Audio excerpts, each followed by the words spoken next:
A team member reports neutralizing the final creature to his leader. The eye-patch-wearing leader, Li Kui, coldly orders the 7 bodies to be incinerated. Elsewhere, a purple-haired man rushes his companion into a truck, annoyed by the sudden rain. This crimson downpour triggers an unsettling memory of a similar rain from 12 years ago. A flashback reveals the world's end began with a massive industrial disaster. The resulting cataclysms violently merged the Earth's continents into one landmass. Then came the year-long red rain, which twisted most of humanity into ravenous predators. This devastating period was forever etched into history as the Red Rain Calamity. However, a small fraction of humanity survived by awakening 5 different types of incredible abilities. These new ability users fought for 10 long years to secure 7 major cities as a shield for what was left of mankind. Beyond the fortified cities lie the wastelands, a treacherous expanse where this crew now operates. They make quick work of the aftermath, incinerating the creature's remains with a powerful ability. A subordinate reports to Li Kui that the latest batch of predators has been successfully purged. Li Kui grows suspicious, troubled by the unusually frequent attacks and the lack of a commanding boss creature. His men grumble about the low-grade targets, which lack the valuable crystal cores that would make the job profitable. The purple-haired man snaps them back to reality, warning that their current goods are for a powerful lord who doesn't tolerate failure. A cocky guard reassures him, promising to personally ensure the precious cargo arrives safely. The cargo is revealed to be 3 captive girls who have apparently fainted from fear of the predators. One of the guards leers at the captives, revealing they were specifically requested by the boss, which is the only thing keeping them safe from him. He's suddenly distracted by a strange substance on his hand, spat at him from within the cage. The guard stares in confusion at the strange, corrosive substance melting on his hand. Suddenly, a monstrous maw erupts from the cage, its gaping mouth poised to swallow him whole. The purple-haired leader instantly recognizes the rank 4 mutant, a foe far beyond their power, and screams for his men to run. He unleashes a C-rank energy blast, knowing it will only momentarily slow the creature down. The attack strikes the mutant's core, but the intelligent beast barely flinches, its regenerative powers already at work. In the chaos, one of the subordinates breaks away, abandoning his team to save himself. The fleeing man, Lao Er, uses his ability to raise an earth wall, trapping his comrades with the monster. He offers a hollow apology, promising to find help as he seals his team leader's furious, betrayed gaze behind the wall. Lao Er sprints away, callously calculating that his teammates will serve as a sufficient distraction for his escape. His escape is cut short as he runs straight into the 3 captives, who reveal their own horrifying, monstrous forms. The monstrous girl looms over the traitor, her blood-stained smile mocking his pathetic greed. He screams in utter confusion as her sisters grab him, his escape plan crumbling into terror. One of the creatures silences his cries, bringing its horrifying, blank-eyed face inches from his own. In a flash of crimson, the traitor's silhouette is consumed by the monstrous trio he failed to recognize. A mysterious observer descends from above, their feet dangling just over the grim scene below. Behind the wall, the purple-haired leader and his last man are ensnared by strange tendrils, begging for their lives. The subordinate breaks completely, laughing hysterically as he's cocooned by the relentless bindings. The true monster reveals itself, a massive maw that savors the delicious taste of betrayal, fear, and despair. Defeated and broken, the purple-haired leader lies on the ground, his spirit crushed by the overwhelming power. A new, enigmatic figure with a glowing eye appears, calmly declaring that the brutal show is finally over. An ability called True Words is activated, bringing a chilling sense of finality to the grim scene. The enigmatic figure steps over the weeping monster girl, mockingly calling the brutal slaughter a marvelous show. He then turns his attention to the eye-patch-wearing leader, Li Kui, taunting him about the loss of his entire crew. The purple-haired leader Yehu screams defiantly from the ground, vowing to never betray his lord. The mysterious man looks down, utterly unimpressed by what he considers a very subpar display of loyalty. Deciding he's wasted enough time, he pulls out a sharp tool, intending to extract the information himself. He looms over the terrified Yehu, who can only watch in horror as the man contemplates his next move. The blade hovers menacingly close to the captive's lips, a silent and terrifying threat. The tool then traces a path up towards Yehu's eye, his bloodshot gaze wide with pure terror. With a sinister smile, the interrogator decides on his method, ready to begin his grim work. The interrogator begins his grim procedure with a mocking jest, causing Yehu to realize he's in the hands of a madman. An expression of pure agony twists the captive's face as the procedure intensifies. Ignoring the captive's desperate pleas for death, the interrogator delves deeper, annoyed by the mental clutter he must navigate. The glowing instrument navigates the chaotic web of thoughts, searching for a specific piece of information. His glowing eye scans the mental landscape, relentlessly searching for the target information. A sinister, blood-splattered smile confirms his success. The hidden information is now his. His ability, memory retrieval, forcefully yanks the information from the captive's mind in a flash of light. With the information secured, he identifies the location as a crude oil base in what was once Country R. The location triggers a sense of nostalgia for the interrogator, who looks back with a strange calmness. As the chapter concludes, a title card appears, teasing the arrival of a powerful and mysterious horned woman. The scene shifts to a dilapidated apartment building, silhouetted against the setting sun. Inside, a record player spins, its melancholic tune setting a contemplative mood. A man in an apron lifts a stained axe, his workshop littered with tools and splatters of red. He brings the axe down with brutal force, performing a grim and messy task. His eyes gleam with a chilling intensity, completely absorbed in his work. He continues his methodical chopping, preparing a strange mixture in a bowl. Nearby, a sophisticated-looking injector hums with a strange, vibrant energy. The man, Ji Yuchuan, calmly prepares to use the peculiar device on himself. His eye glows with a golden light, his expression filled with eager anticipation for the result. He savors the aroma of his creation, a picture of serene satisfaction with his perfect concoction. The final touch to his creation is a perfectly cooked egg, completing his strange culinary masterpiece. Ji Yuchuan sits down to enjoy what he proudly declares is a perfect meal, basking in the afternoon sun. As he eats, he makes a mental note to preserve the rare ingredients, a practical thought in a desolate world. His gaze turns distant, the simple meal stirring a deep and powerful memory from long ago. He glances at a framed photograph, recalling that the sauce recipe was taught to him by someone from his past. The picture is a souvenir from the Angel Orphanage, capturing a moment of peace before everything changed. But that serene memory is violently overwritten by a grim and bloody event that stained his childhood. A flashback reveals a mysterious figure observing the aftermath, noting that only the most talented child survived the ordeal. A young, blood-splattered Ji Yuchuan is then approached by this figure, who offers him a new path forward. The boy seeks validation for his violent actions, which the man readily gives, securing the child's unwavering trust. The man promises to transform the boy into his greatest masterpiece. This transformation is revealed to be a torturous experiment, inflicting immense pain on the subject. A scientist clinically monitors the procedure, injecting the subject with a cocktail of unknown drugs. The scientist ruthlessly increases the voltage, pushing the subject's body to its absolute limit. Back in the present, Ji Yuchuan's simple act of cutting his meal is haunted by these brutal memories. His expression hardens, reflecting on the grim reality that he has become the very thing he once despised. A fragmented memory shows a bloodied hand holding a tool, a symbol of the helplessness he once felt. He recalls watching the orphanage burn, a moment that taught him a harsh lesson about self-reliance. The memory focuses on his younger self, blood-stained and clutching a teddy bear, his power awakening for the first time. The weight of his past becomes too much, causing him to slam his fist down in a burst of raw, golden energy. His violent outburst subsides, replaced by a cold, determined resolve. With a chilling intensity, he vows that their long-awaited reunion is finally at hand. The camera pans over his meticulous research, revealing his obsession with a figure he calls the President. We are then introduced to Yanilan City, a towering metropolis that serves as humanity's last great bastion. Here, amidst the concrete jungle, ordinary people try to rebuild their lives with a fragile sense of normalcy. A young woman approaches a kind-looking man, revealing a different, more gentle side to Ji Yuchuan.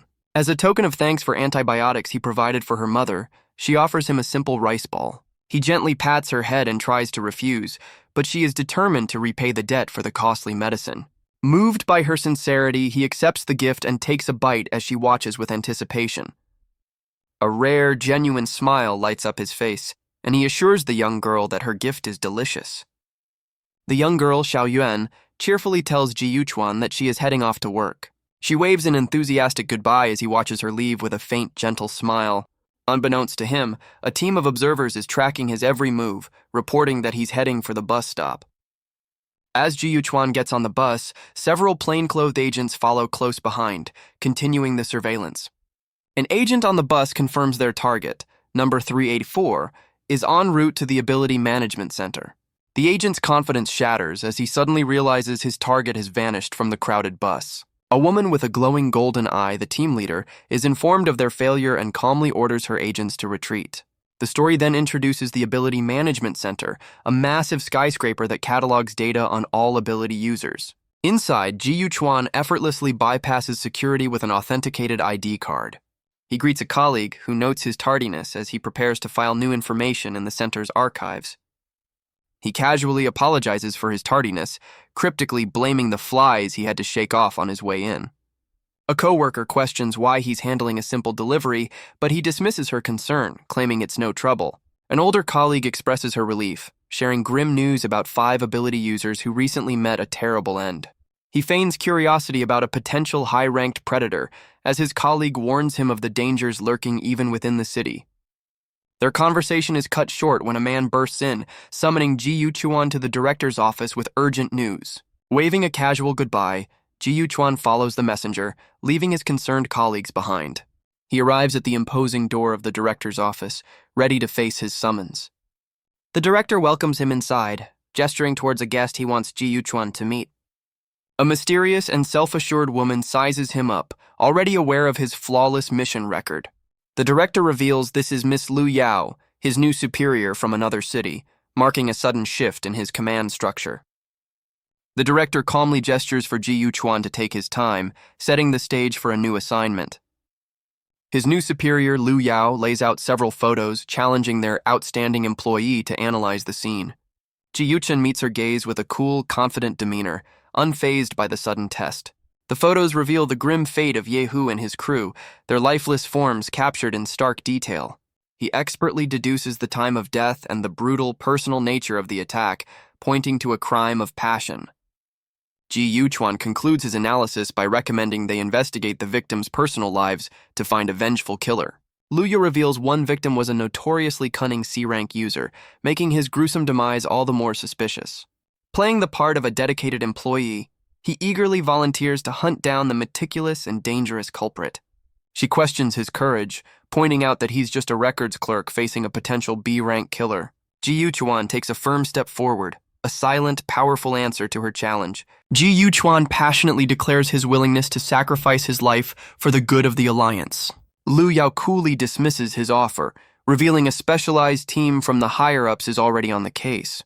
She acknowledges his rare talent but issues a subtle warning that he is now under her close scrutiny. The director eagerly pushes him forward, insisting he show proper gratitude for his new superior's attention. The scene shifts to the vibrant neon-drenched streets of Rose City, a massive free trade hub where anything can be bought. In a bustling market, a vendor enthusiastically promotes his watermelons to a curious couple. The potential customer, however, looks on with a skeptical and unimpressed expression. He spots a late-night train and questions the risk, but the vendor explains it's a special tourist event. Outraged by the exorbitant ticket price, the man argues it's half a year of a family's living expenses. The vendor justifies the steep price by revealing the train is protected by 12 powerful A-rank ability users. Aboard the exclusive train, Ji Yuchuan moves through an empty car, the flickering lights adding to the tense atmosphere. He effortlessly bypasses a locked door, using a small tool glowing with a strange red energy. The door slides open to reveal his confident smirk, ready for whatever lies in the next car. A train attendant pushing a cart asks if the meals are prepared, oblivious to the uninvited guest behind her. She stands perfectly still for a moment, an unsettling silence filling the passenger car. Her body suddenly contorts in a grotesque transformation, her human form twisting into something monstrous. With a horrifying grin, the newly formed creature lunges forward, confirming the meal is indeed ready. Ji Yuchuan neutralizes the threat with a single swift strike, mockingly apologizing for his tardiness. He calmly questions if this is the standard of hospitality aboard the infamous Black Rose train. A system voice confirms the target's identity has been verified from the remains on the floor. A disembodied voice from the defeated creature formally invites him to meet the host. The creature's remains bubble and dissolve, its final words echoing the eerie invitation. A crimson portal materializes from the mess, opening a path to the train's hidden inner sanctum. He steps into the Black Rose Market, a luxurious car filled with silent, motionless patrons. A powerful mental field conceals everyone's identity, but Ji Yuchuan's glowing eye sees through the illusion. He sits down and calmly accesses the market's information network with a blank card. The system demands a fortune for a simple address search, confirming the market's ruthless reputation. A faceless attendant approaches, offering him a meal as part of the train's unique service. She serves a grotesque platter that would turn any normal person's stomach, but he remains composed. With a steady hand and a glowing eye, he prepares to dine on the horrifying dish, completely unfazed. The information he sought reveals his target's location, the shadowless church in Rose City. He finds the idea of a church being his next destination deeply ironic, a smirk playing on his lips. The next day, the sun rises on the magnificent and imposing structure of the shadowless church. Inside, a congregation of hooded figures performs a solemn ritual, praying for salvation in a broken world. The followers chant with religious fervor, clutching ceremonial bowls in anticipation. A masked leader with manic energy announces the ceremony has begun, his arms thrown open in praise. He then summons his holy children, a procession of women dressed in nuns' habits. The women stand with serene acceptance, ready to dedicate themselves completely to their Lord. The male followers lean forward with unsettling eagerness, awaiting the pure and humble offering. Suddenly, glowing tendrils of energy ensnare the women, revealing the ceremony's true, sinister purpose. The cult leader praises their purity as the women are bound by glowing energy, their smiles unsettlingly serene. With manic devotion, the women embrace their fate, seeing it as a great honor to be chosen. A strange, clear liquid begins to bubble up from the floor, pooling around the congregation's feet. The male followers watch with hungry anticipation as the leader promises their Lord will remember this offering. The liquid rapidly rises, pulling the women under the surface with expressions of twisted ecstasy and fear. The congregation erupts in a frenzy, celebrating what they believe is the manifestation of their God. The leader announces with chilling satisfaction that the women have been sent to a painless afterlife. The women are revealed to be encased in transparent coffins, their silent screams ignored by the ecstatic crowd below. He then points to an image of a serene woman, declaring their devotion has summoned their Lord's presence. As the trapped women begin to weep blood, the leader offers the congregation a chance to drink a blessed substance and become true servants. The male followers, lost in their fervor, eagerly offer up their families and beg for their Lord's blessing. In a mad scramble, the followers celebrate, convinced their Lord has finally acknowledged their devotion. A single drop of the crimson liquid falls into a bowl, signaling the start of a new, personal vision. In the liquid's reflection, Ji Yuchuan's face appears as a voice notes the endless darkness within his heart. A glowing hand emerges from the void, offering a single, final chance at redemption. A gentle, glowing hand rests on his shoulder, a vision meant to convey the Lord's supposed mercy.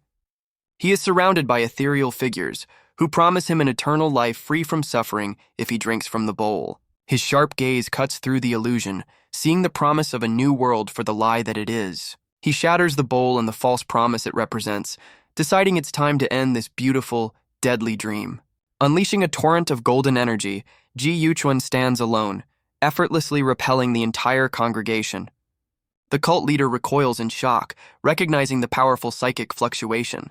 His disbelief turns to rage as he realizes the intruder is someone from his past who should be long gone. Ji Yuchuan smirks, his glowing eyes mocking the man's surprise after 16 long years. The leader admits with a sinister grin that Ji Yuchuan was the one child who left the deepest impression. A grim memory flashes back, recalling the boy's demonic intensity during the orphanage incident. Enraged, the leader commands his followers to punish the blasphemer who desecrated their sacred ritual. The charging cultists are effortlessly thrown back by an invisible golden force. Ji Yuchuan activates his true words ability, ensnaring the entire room in a web of crimson psychic threads. He surveys his handiwork, sarcastically praising the cultists for their spectacular, albeit failed, performance. The leader dismisses his own followers as useless and gathers crackling blue energy, preparing to face Ji Yuchuan himself.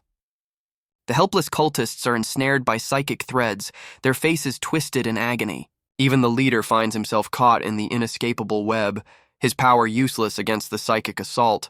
Ji Yuchuan smirks, his glowing eye analyzing his old mentor's predictable cruelty. The leader grins back, callously dismissing all his followers and past subjects as nothing more than flawed products. He then begins a horrifying transformation, his body twisting into a monstrous form before Ji Yuchuan's eyes. The grotesque creature reveals its final form, declaring Ji Yuchuan to be his greatest and most perfect tool. The insult hits its mark, and an enraged Ji Yuchuan rushes forward, his eye blazing with golden light. He unleashes a powerful strike, slicing at the monster's leg with a flash of crimson energy. But the creature retaliates instantly, leaving a sharp cut across Ji Yuchuan's cheek. He looks up in alarm as a massive, spiky hand descends, threatening to crush him completely. The psychic threads tighten, effortlessly halting the monster's crushing blow just inches away. The monstrous leader gloats, proudly presenting his grotesque transformation as his latest masterpiece. He grins with absolute certainty, convinced that Ji Yuchuan's attack has sealed his own doom.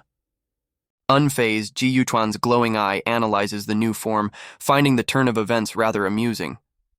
The leader makes a condescending offer, giving his former student one last chance to return to his side. Ji Yuchuan coolly rejects the proposition, mocking the creature's hideous form and his lack of desire to become one. Enraged by the defiance, the leader's face twists into a mask of pure fury, promising a swift end. The creature roars, deciding that a disobedient tool is a useless one that must be destroyed. With a defiant glare and a fresh cut on his cheek, Ji Yuchuan issues his own command for the monster to vanish. A powerful vision of the church's serene idol shatters as Ji Yuchuan's psychic power overwhelms the monster's mind. Ji Yuchuan unleashes a powerful kick, sending the grotesque creature flying back. His golden eye glows as he calmly dodges a flurry of sharp projectiles. The hooded leader casually deflects the barrage of golden projectiles with one hand. He scoffs, telling his former student that such attacks are utterly meaningless. A confident smirk plays on Ji Yuchuan's lips as his glowing eye reveals his true plan. He reveals his true target was never the monster, but the serene portrait hanging behind him. His psychic threads pierce the image of the cult's idol, striking at its very core. The portrait shatters under the psychic assault, the crack spreading like a spiderweb across the serene face. The leader screams in fury as he realizes he's been caught in a brilliant, devastating trap. A massive explosion of energy erupts from the shattered portrait, completely engulfing the monstrous leader. The true mastermind's voice echoes, mockingly praising his most outstanding student. As the dust settles, a calm, older man emerges, noting how quickly his true location was discovered. Ji Yuchuan smirks, unimpressed by his old mentor's preference for hiding like a mouse. The dean of the old orphanage stands calmly amidst the chaos, finally revealed as the true villain. The former cult leader, now revealed as a mere subordinate, furiously commands a creature to attack. The summoned creature materializes, but it turns on its own summoner in confusion. Ignoring the command, the monster seizes its own summoner, who pleads for his life from the dean. The dean watches dispassionately as his follower is eliminated, coldly stating that only the weak plead for mercy. With his underling disposed of, the dean smiles, glad that no one can now interrupt their reunion. The dean turns his full attention to Ji Yuchuan, ready to see just how powerful his most perfect creation has become. Ji Yuchuan accepts the challenge, his glowing eye analyzing his old mentor with a sinister calm. He launches himself into the fray, diving towards a new, grotesque puppet summoned by the dean. His attack connects with brutal force, but the monstrous puppet seems designed to absorb the impact. He quickly realizes his psychic abilities have no effect on this specially crafted creature. The dean smugly reveals the puppet was designed specifically to counter his student's greatest strength. Suddenly, glowing threads ensnare Ji Yuchuan, who sarcastically acknowledges the special attention. As he's pulled towards the monster, he calmly calculates that physical attacks are still a viable option. The dean grows impatient with his former student's unyielding composure, preparing another assault. A powerful burst of energy erupts from the ground, signaling the dean's next move. The puppet is suddenly launched into the air by a powerful blast, revealing it as the dean's own weapon. Ji Yuchuan raises a golden energy shield, bracing against a powerful barrage of projectiles. The force of the attack sends him skidding backward, his shield cracking under the immense pressure. Coughing up blood, he's reminded that he's taking far more damage than the puppet he's fighting. The dean calmly offers his former student one final chance to return to his side. Ji Yuchuan smirks through the pain, coldly rejecting the offer by recalling a lesson the dean once taught him. The dean looks on in confusion as golden energy threads begin to crackle through the ground around him. His eyes widen in sudden realization as Ji Yuchuan reveals this was all part of a carefully laid trap. The golden threads violently constrict around the monstrous puppet, which thrashes in agony. The dean panics, unable to understand why the shared damage isn't affecting Ji Yuchuan. Ji Yuchuan mockingly reminds his old mentor that it was the dean himself who cut the strings that once controlled him. The dean realizes with horror that his carelessness allowed Ji Yuchuan to set this trap long ago. The golden threads tighten, causing the monstrous puppet to writhe in its final moments. The puppet erupts in a violent explosion, the force of the blast rocking the entire chamber. The dean emerges from behind a protective shield, expressing relief that he was prepared for the backlash. However, the shared damage takes its toll, leaving Ji Yuchuan kneeling and weakened on the floor. The dean smirks, praising his former student's growth into an A-class psychic, his prized masterpiece. Ji Yuchuan scoffs at the word masterpiece, his expression turning dangerously cold. In a swift, brutal motion, he pins his former mentor to the ground with his boot. Looming over the fallen dean with a blade, he announces it's time to settle the 16-year-old debt for his parents' fate. The dean coughs out a shocking revelation. His parents were eliminated not for his talent, but because they knew too much. His mind races, demanding to know about a mysterious figure named Qian Mian and the secret his parents died for. A sinister smile cracks across the dean's face as he taunts his student's unending thirst for knowledge. He cruelly declares that those are questions Ji Yuchuan will have to take to his grave. The dean unleashes his final trump card, a forbidden ritual called Hell's Gate that summons demons. From the swirling vortex, the monstrous head of a draconic creature begins to emerge. The terrifying demon fully materializes, its glowing red eyes locking onto its new target. The dean's former subordinate, still clinging to life, furiously commands the demon to attack Ji Yuchuan. Ji Yuchuan casually dispatches the underling, sending him tumbling with a flick of his blade. The demon looms over the terrified dean, who now realizes Ji Yuchuan has seized control of the contract. The dean's final, terrified scream is silenced as the monstrous shadow descends upon him. Ji Yuchuan walks away, leaving his former mentor to face the same agonizing end he inflicted upon his parents. The dean stares up in disbelief, unable to comprehend how his own summoned demon could be turned against him. Ji Yuchuan reveals this was all part of his plan, having activated his construction ability the moment they met. The entire battle, including the demon, is revealed to be a psychic illusion crafted by his Dreamweaver ability. He offers his defeated mentor one last chance: reveal the truth about his parents' killer for a swift end. Coughing up blood, the dean admits that Ji Yuchuan's growth has far surpassed anything he could have imagined. With his last breath, the dean chooses loyalty, vowing that his own mysterious master will avenge him. Before Ji Yuchuan can react, a mysterious force strikes the dean, ending his life instantly. The psychic illusion shatters as a powerful, unknown energy tears through the chamber, stunning Ji Yuchuan. His eyes widen in shock as he recognizes the signature of the attack, realizing he's facing another Dreamweaver. A vast, arcane sigil materializes in the sky, heralding the arrival of an even greater power. From the vortex, two monstrous hounds are summoned, their roars echoing with raw, untamed fury. The dean's ghostly visage appears, offering a hand from the void in a final, desperate psychic assault.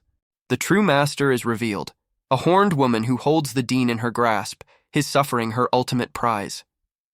Ji Yuchuan's own survival instincts scream at him, a psychic warning to flee from this new, overwhelming threat. Outside, a news crew reports on the church being sealed off by a corrosive fog, with a special team preparing to investigate. Back in the psychic battlefield, Ji Yuchuan finds himself hunted by two winged demons, the master's personal guards. He deftly ensnares one of the pursuing beasts with his golden threads, halting its attack mid-air. The captured demon thrashes violently, struggling against the unbreakable psychic restraints. Using the creature as a makeshift weapon, he swings it with immense force, smashing it into the church's architecture. The horned woman Chelsea declares that serving her is an honor and commands him to cease his resistance. Despite a psychic warning about overexerting himself, Ji Yuchuan remains confident in his plan. He knows his powerful construction ability is on a timer, a weakness that adds pressure to the fight. With his power fading, he faces a new wave of winged demons charging straight for him. A powerful explosion erupts within the psychic space, a testament to the clashing powers. The horned master, Chelsea, watches the chaos unfold with an air of complete indifference. Her glowing eye narrows, scrutinizing her opponent's every move with cold calculation. He calmly turns the tables, ensnaring her demons with his threads and mocking their lack of loyalty. Enraged by his audacity, she furiously demands to know how he seized control of her minions. With a smirk, he reveals he simply hijacked her own psychic control, turning her weapons against her. Ji Yuchun mockingly questions if her bossy tone has vanished along with her power. Enraged by the taunt, the horned woman slams her foot down, cracking the very ground beneath her. She looms over the remains of her fallen minions, her fury making the insult unforgivable. He turns her own demons against her, suggesting they keep their former master company. Chelsea scoffs at the idea that her own creations could ever pose a threat to her. With a single contemptuous strike, she effortlessly obliterates the demon, dismissing the attack as ridiculous. A psychic warning urges him to flee, and he immediately begins his strategic retreat. He glances back at a massive explosion, a final destructive parting gift to cover his escape. The Horned Master refuses to let him get away, her eyes glowing with murderous intent. His escape is cut short as a powerful sigil-infused blast strikes him from behind, halting him in his tracks. The powerful strike sends him reeling, but his gaze remains fixed with cold resolve. Outside, a special team witnesses a strange energy beam erupt from the church, mistaking it for a new predator. The psychic backlash hits him hard, forcing him to his knees in excruciating pain. He fights a vicious internal battle, trying to expel the horned woman's lingering influence from his mind. Hearing the approaching soldiers, he gets to his feet and issues a stark warning to his unwelcome mental guest. He threatens to surrender their shared body to the soldiers unless the psychic entity cooperates. The entity scoffs at the threat, dismissing the humans outside as insignificant. A heavily armed team breaches the church doors, preparing for a fight amidst the chaos. The lead soldier stops in his tracks, his eyes wide with disbelief at the scene before him. He stares at the floor, littered with the strange winged creatures, realizing they are not the predators he expected. Ji Yuchun watches as a hazmat team is ordered to secure the scene and take any survivors to the research department. The story shifts to the towering skyscrapers of the futuristic Santenberg city. A powerful figure holds an orb containing the trapped and tormented psychic essence of the horned woman Chelsea. He confidently declares that the banished Chelsea is no longer a threat and orders his subordinate to eliminate her. Meanwhile, Ji Yuchun sets up a small camp for the night outside a derelict building in the wastelands. Having cleared the area of all nearby predators, he decides it's safe enough to rest. He knows the side effects of his construction ability are about to kick in and proceeds with caution. As night falls, the crescent moon hangs in the sky, signaling a quiet but tense evening. Inside, he endures the painful backlash as strange purple energy writhes around him. A shadowy hand reaches for him as the unwelcome psychic entity inside his mind finally falls dormant.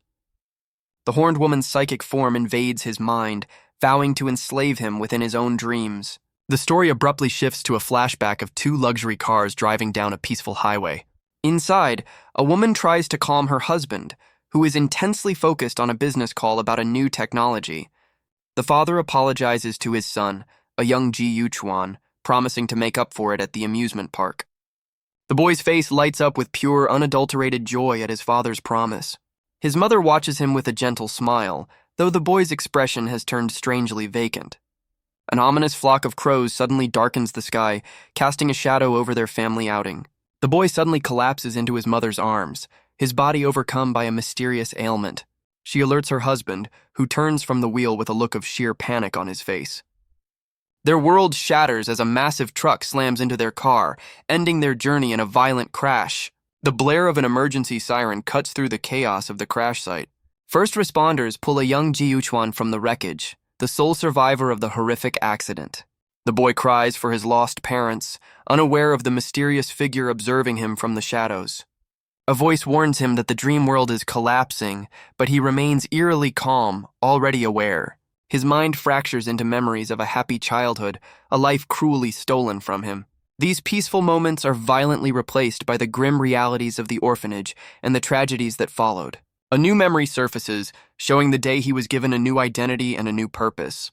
With a faint smirk, he accepts the inevitable, acknowledging that this dream, like all others, is over. The horned woman's psychic form looms over him, offering a merciful end within his own mind. But her attack shatters against his power, her confident expression twisting into pure shock. He mockingly reminds the invader that mental warfare is his own specialty, her powers useless against him.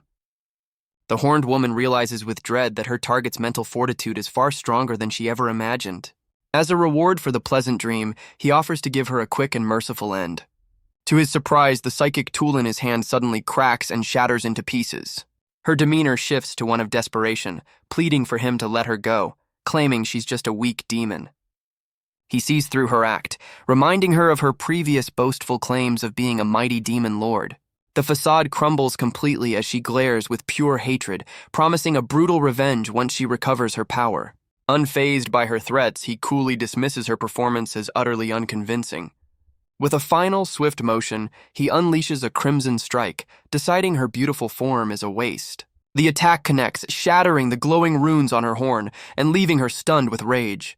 The horned woman unleashes a blinding flash of energy, determined to end the fight. The resulting explosion tears through the dreamscape, shattering the ground around them. Forced to his knees, Ji Yuchun glares up as she dismisses him as a mere insect.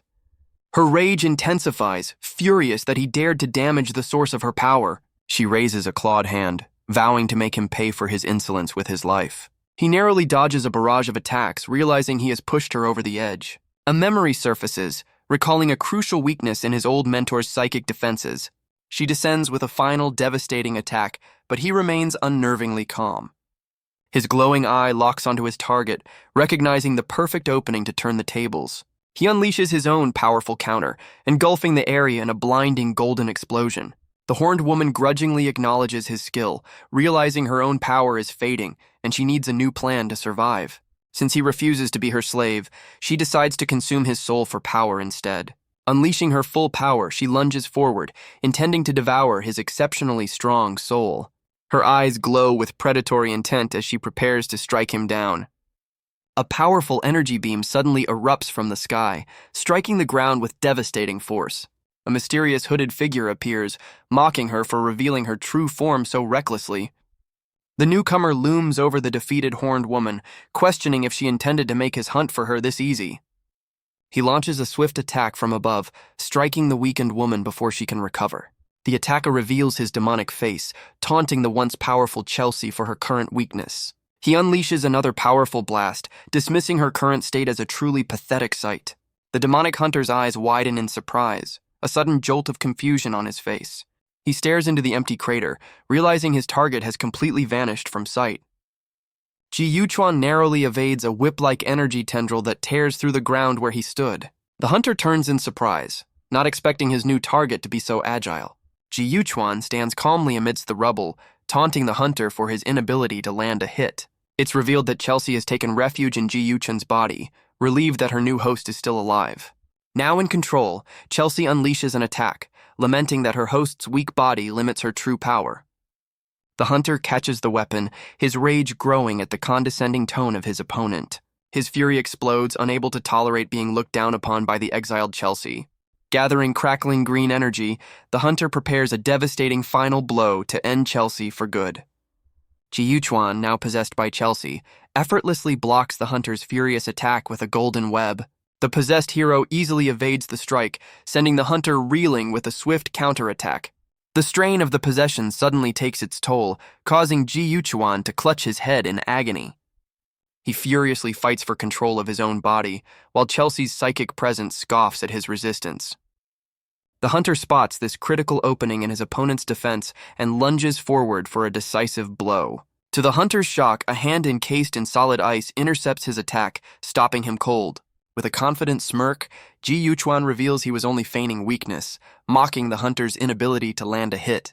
Before the hunter can react, Ji Yuchuan lands a solid blow to his midsection, taking complete control of the fight. He pulls the stunned hunter close, their faces inches apart in a bizarrely intimate and mocking embrace. Internally, Ji Yuchuan and Chelsea immediately start blaming each other for hindering the fight and creating the opening. The hunter roars in fury, finding the humiliating turn of events utterly ridiculous. Ji Yuchuan internally bargains with Chelsea, urging her to let him take control to defeat their common foe. The demonic entity scoffs at his threat, refusing to yield control of the body to a mere human. After a brief internal struggle, they form a temporary, uneasy alliance to deal with the immediate threat. The hunter lunges forward, confused and suspicious of their sudden cooperation. Now wielding their combined power, Ji Yuchuan prepares to unleash a devastating new attack. He unleashes a volley of purple energy spikes, a brutal demonstration of their fused abilities. The hunter lies defeated in a crater, completely baffled by how a human could wield such power so effortlessly. Desperate and defeated, the hunter pulls out a syringe, preparing to use a forbidden power from his own master. He clutches the vial, ready to inject the mysterious concoction as his last resort.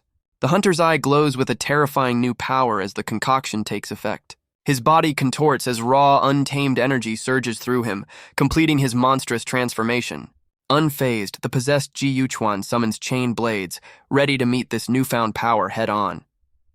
The powerful strike misses its mark, shattering the ground as the transformed hunter evades with incredible speed. The monstrous hunter closes the distance in an instant, lunging down with terrifying speed. Ji Yuchuan's eyes widen, barely able to track the blur of motion from his supercharged opponent. The hunter lands a devastating blow, slamming his target into the ground with overwhelming force. He stands over the crater, gloating that it only took a single strike to fell his powerful foe.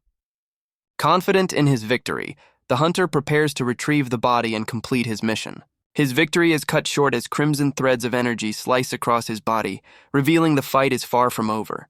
The hunter stares in disbelief, unable to comprehend how his target survived the devastating blow. From the crater, the possessed Ji Yuchuan rises, proving the hunter's confidence was misplaced. The hunter realizes the immense strain Chelsea's power is putting on her human host. With a confident smirk, Chelsea asserts her control, mocking Ji Yuchuan's earlier resistance. She summons a massive spectral serpent, preparing to finish off their weakened opponent. The serpent lunges forward, its jaws wide open to devour the hunter's essence. After consuming the hunter, Chelsea expresses her disgust but acknowledges the much-needed power boost. The surge of power quickly fades, leaving Ji Yuchuan's body weakened and struggling to cope. Chelsea laments the fragility of her human vessel, frustrated by its physical limitations. Her psychic form manifests, begrudgingly admitting she only saved him out of pure necessity. Her psychic form holds the weakened Ji Yuchuan, insisting she only intervened out of sheer necessity. She then demands he show gratitude for her so-called act of mercy. He endures the painful process of expelling her influence, a glowing spike piercing a sigil before him. His body gives out and he collapses onto a fiery landscape, coughing up blood. His perspective shifts, and he finds himself looking through Chelsea's eyes, utterly disoriented by the change. The confusion quickly fades, replaced by the grim realization that he is trapped inside one of her memories. The memory plunges him into a scene of betrayal, where a demonic horde screams for her execution. Suddenly, a skeletal figure in the crowd looks up in alarm as a golden beam of light descends from the sky. The golden projectile strikes the ground with immense force, heralding the arrival of an unknown entity. The impact site erupts into a blinding pillar of golden energy, stunning the demonic horde into silence. A grotesque creature celebrates the arrival of the Eye, believing it's a chance to finally escape. A winged demon rushes toward the golden light, fiercely determined to claim the Eye for herself. A mysterious figure prepares to strike with a massive scythe, deciding to take what everyone desires. Her eyes narrow with a cold, possessive light as she prepares to claim the prize for herself. With a powerful swing, she claims the scythe, unleashing a wave of purple energy. Ji Yuchuan suddenly awakens, his eyes wide with shock as he finds himself in a desolate, unfamiliar landscape. A regal, moth-like woman looks down on him, calmly acknowledging that he has finally regained consciousness. He struggles to his knees and demands to know what she's done, but she dismisses him as ungrateful. Revealing her new form, she claims to have saved his life, just as he realizes he's completely paralyzed. She explains they are now bound by a cosmic rule, a stalemate where neither can harm the other. She reveals they are now bound together, declaring him to be her kin. He smirks, finally accepting that the chaotic memories he witnessed were all real. He taunts her, suggesting she was chased from her world, but she angrily denies being a coward. Her defiant rant is cut short by the undeniable gurgling of her own empty stomach. Ji Yuchuan finds it amusing that even a mighty demon can be humbled by simple hunger. Now sharing a meal, she begrudgingly admits that having a human companion has its perks. He then notices a strange, glowing purple mark on his chest and demands to know its origin. He abruptly closes the distance between them, startling her with his sudden invasive move. Flustered, she orders him to back away, her powerful demeanor completely broken. He deduces the mark is a ranking number, revealing the existence of a demonic leaderboard and her place on it. She reveals she was betrayed, causing her memories and former rank to be erased. She proposes a contract, believing she can regain her memories by consuming other ranked demons. He connects the dots, realizing the hunter's potion is the same one the dean once gave him. He pulls her close, questioning the benefits of the deal while noting she's also a target for Blaze. She offers her side of the bargain, enhancing his powers and helping him find his parents' killer. In return, he must help her reclaim her spot at the top of the demonic leaderboard. He agrees to the deal but stops her mid-ritual, insisting on adding his own conditions to the contract. His terms are clear: no random orders and absolutely no unwanted possessions. He adds a final rule against coercion, earning a sharp, irritated glare from the demon empress. She erupts in frustration at his long list of demands, but he calmly teases her for being so powerful. With their terms set, a glowing sigil materializes, sealing the pact between man and demon. A massive pillar of purple energy erupts from the ground, marking the contract's official formation.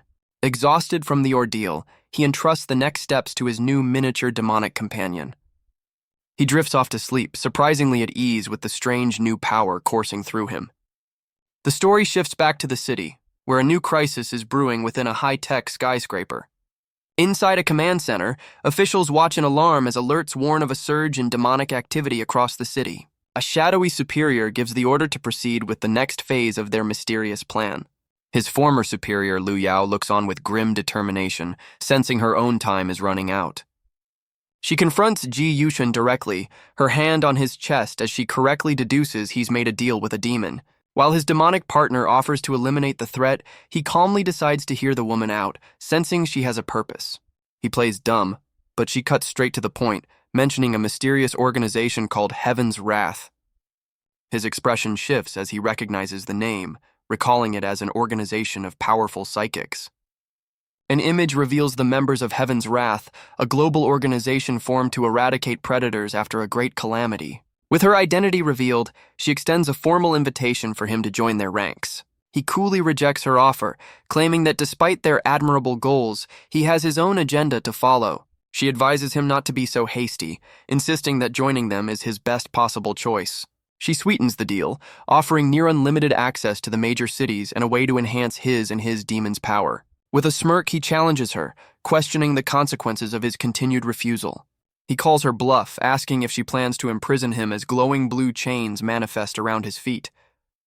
As a sigil appears beneath him, she lays down the law. Those with unofficial demon contracts must either join their ranks or be eliminated. A faint smirk plays on his lips as he casually channels his demonic power, unfazed by her threat. He allows the purple energy to surge around him, shattering the chains and sigil with ease. With a calm, knowing look, he agrees to join Heaven's Wrath, but on his own terms. He demands the right to choose his missions and access to all their intel on demons, his power manifesting behind him. Lu Yao feels a sudden chill, realizing the immense predatory power lurking within him. A sinister smile spreads across her face, realizing his immense power is the key to her own secret plan. Now allies, she begins to brief him, explaining that the recent surge in demonic activity is a new phenomenon. She then reveals a critical discovery made by Heaven's Wrath concerning the demon's unique abilities. A holographic display shows that demons possess the power to restrain and control the monstrous predators. He immediately questions her motives, demanding to know why they've hidden this truth from the public. She coolly justifies the deception, claiming that to the public all monsters are the same, and the truth would only bring chaos. He internally scoffs at humanity's tendency to hide things, suspecting Heaven's Wrath holds far more secrets about demons. With a knowing smile, he accepts her sincerity and expresses hope for their future cooperation. She offers a welcoming handshake, but he coolly postpones the formality, keeping her at a distance. He gives her a final, challenging look, warning her not to disappoint him. Lu Yao sets up his first meeting, arranging for him to be taken to headquarters the next morning to meet the team. The scene shifts to a quiet evening in a dense, slightly run-down urban apartment complex. Back in his apartment, he calmly prepares a simple tomato salad for dinner, a moment of peace before the storm. His quiet evening is interrupted by an unexpected guest, whose presence startles him mid-chop. The intruder is revealed to be his demonic partner, who complains from the bathroom about the confusing nature of human conveniences. He peeks into the bathroom, his expression shifting to one of pure shock at the bright chaos within. His demonic partner confronts him with a showerhead, annoyed by his immediate regret for leaving her unsupervised. He stares at the now flooded bathroom, resigning himself to a long night of cleaning up her mess. A far more terrifying thought strikes him, a sudden panic that she might have invaded his kitchen. He bursts out of the bathroom in a panic, desperately trying to stop her from causing more chaos. He finds her holding his empty dinner plate, complimenting his cooking and shamelessly asking for seconds. His eye glows with a dangerous red light, his patience finally snapping at the theft of his meal. His fury manifests as a spectral dragon, while his partner defensively questions his anger over her hunger. From outside the building, her terrified screams echo as she realizes he is the true monster in the apartment. The next morning, a helicopter waits on a sleek, modern helipad, ready to transport him to his first official mission. Lu Yao greets him on the helipad, sarcastically asking if he was too excited to sleep. He gives a tired, veiled response about a pest problem in his kitchen, the previous night's chaos clearly taking its toll. She accepts his excuse with a knowing smirk, ready to move on. Lu Yao announces it's time to go, as the members of Heaven's Wrath are waiting for their new recruit. She leads him towards the base, explaining the strategic importance of their new location in Santenberg City. He questions why the base is outside the city, but she reveals the city's advanced defenses would hinder their operations. She explains that the city's total surveillance system would be a major restriction on their freedom of movement. With a confident smile, she invites him inside, ready to give him the grand tour of their headquarters. He is handed his new ID card, officially marking his entry into the organization. A holographic map appears, revealing the base's 5-floor layout, split between living quarters and core operational centers. Lu Yao leads him down a corridor, announcing their next stop is the testing center. She explains that every new recruit must undergo a full evaluation of their abilities and physical condition. They enter the high-tech facility, where a scientist greets Lu Yao and acknowledges her hard work. Ji Yuquan's eyes glow with a faint light, his expression unreadable as he takes in the scene. He calmly asks if he should enter, while Lu Yao suggests his demonic partner can join him if he's nervous. His demonic partner shoots Lu Yao a smug look, internally mocking her for her feigned concern. A transparent, high-tech chamber seals shut, ready to begin the evaluation process. Inside, he stands calmly as a holographic interface scans him, the system beginning its analysis. Suddenly, the system flashes multiple warnings as his eye reveals a complex psychic signature, overwhelming the sensors. A panicked scientist informs a stunned Lu Yao that his psychic index has completely exceeded the equipment's capacity. The testing chamber erupts in a blinding flash of golden energy, overloading the entire system. Lu Yao's eyes gleam with excitement, realizing this immense power is exactly what she's been searching for. He stands unfazed amidst the wreckage, calmly apologizing for breaking their expensive equipment.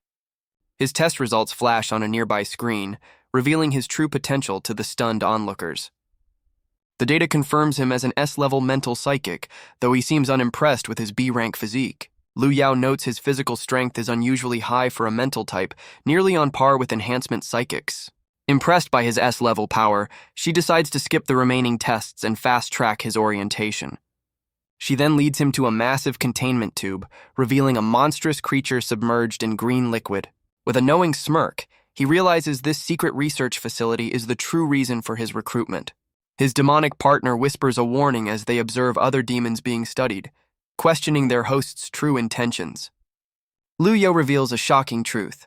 Demons have been on Earth for far longer than anyone realized.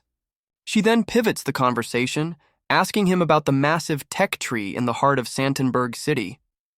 With a knowing look, she hints that the tree's official purpose is nothing more than a carefully crafted lie.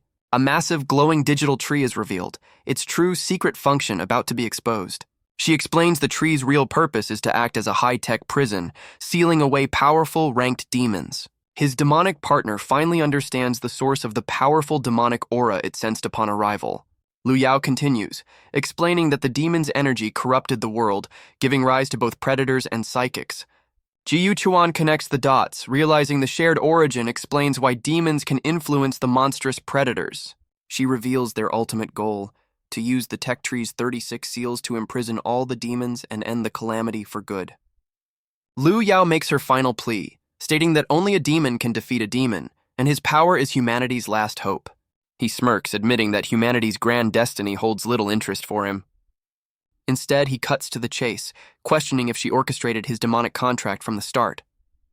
His sharp gaze locks onto Lu Yao, demanding the truth behind her manipulations. While his demonic partner urges him to eliminate the woman, he calmly tells her to be quiet. He lays out the evidence, realizing she's been pulling the strings and tracking him for some time. His glowing eye reveals her long-term plan, and he mockingly acknowledges her intricate scheming. Lu Yao smirks back, confident that he has walked right into her carefully laid trap. In a flash, he lunges forward, swinging a golden blade at her neck with lethal intent. She narrowly avoids the fatal blow, a fresh cut on her cheek, a stark reminder of his speed. Sensing his power is suppressed, he considers using his partner, who defiantly refuses to be ordered around. His demonic partner is suddenly pulled from his body, her miniature form looking on in shock. Her full form materializes, trapped and struggling against a powerful unknown energy field. Lu Yao watches as Chelsea is sealed within a high-tech pyramid, furiously demanding her release. With a confident smirk, Lu Yao reveals this new containment tech is still in its testing phase. Ji Yuchuan mockingly praises her research, impressed by the effectiveness of her trap. Suddenly, shadowy spikes erupt from the floor, forcing him to leap back to avoid the surprise attack. His eyes widen in shock as he feels the strange energy trying to ensnare him. The shadowy substance pools at his feet, completely immobilizing him before he can react. Lu Yao congratulates the unseen attacker, revealing another player has just entered the game. A new woman appears, holding a shadowy bow, revealed as the one who successfully neutralized him. Lu Yao introduces her accomplice, Xia Na, praising her as an employee with a perfect mission record. She then reveals Xia Na's only failure was a trafficking case investigated by a man named Ye Hu. A memory flashes back, and Ji Yuchuan realizes with a jolt that she was one of the victims from that very case. He connects the dots, understanding it was her outstanding employee who first revealed his existence to them. Lu Yao explains that Xia Na's shadow demon abilities allowed her to feign unconsciousness and spy on him. She admits the footage she provided proved his mental power was the key to their plan of contracting with demons. Ji Yuchuan smirks, questioning Lu Yao's overconfidence in standing so close to him. Her confidence shatters as golden psychic threads suddenly materialize, wrapping around her body. The threads violently constrict, yanking her off balance as Xia Na cries out in alarm. Enraged, Xia Na draws her shadowy bow, demanding he release her superior immediately. He turns the tables, threatening Lu Yao's life unless she releases his demonic partner. Ignoring her superior's plea, Xia Na's face hardens with defiant rage. She unleashes a barrage of shadowy arrows, choosing to attack rather than negotiate. The attack shatters against his shield, but stray arrows damage the containment unit holding Chelsea. Xia Na rushes to her superior's side, her concern overriding her combat focus. A demonic aura surrounds Ji Yuchuan as he mocks their failed attempt to trick him. Lu Yao offers a weak apology, claiming the situation was merely a test that got out of hand. He accepts her apology with a cold warning, while his partner scoffs at their hypocrisy. Lu Yao finally reveals her true offer, a leadership position on a new team of demon contractors. He smirks dismissively, clearly uninterested in babysitting her other recruits. Lu Yao sweetens the deal, offering free intel and the freedom to hunt any demon he wishes. He internally weighs the offer, seeing it as a way to fulfill his own contract and eventually dispose of his demonic partner. Accepting the terms, he's given his first mission, subdue a powerful demon at the Wailing Tower with Xia Na. Lu Yao adds that he'll meet the rest of his new team there, her smile hinting that her plan is perfectly on track.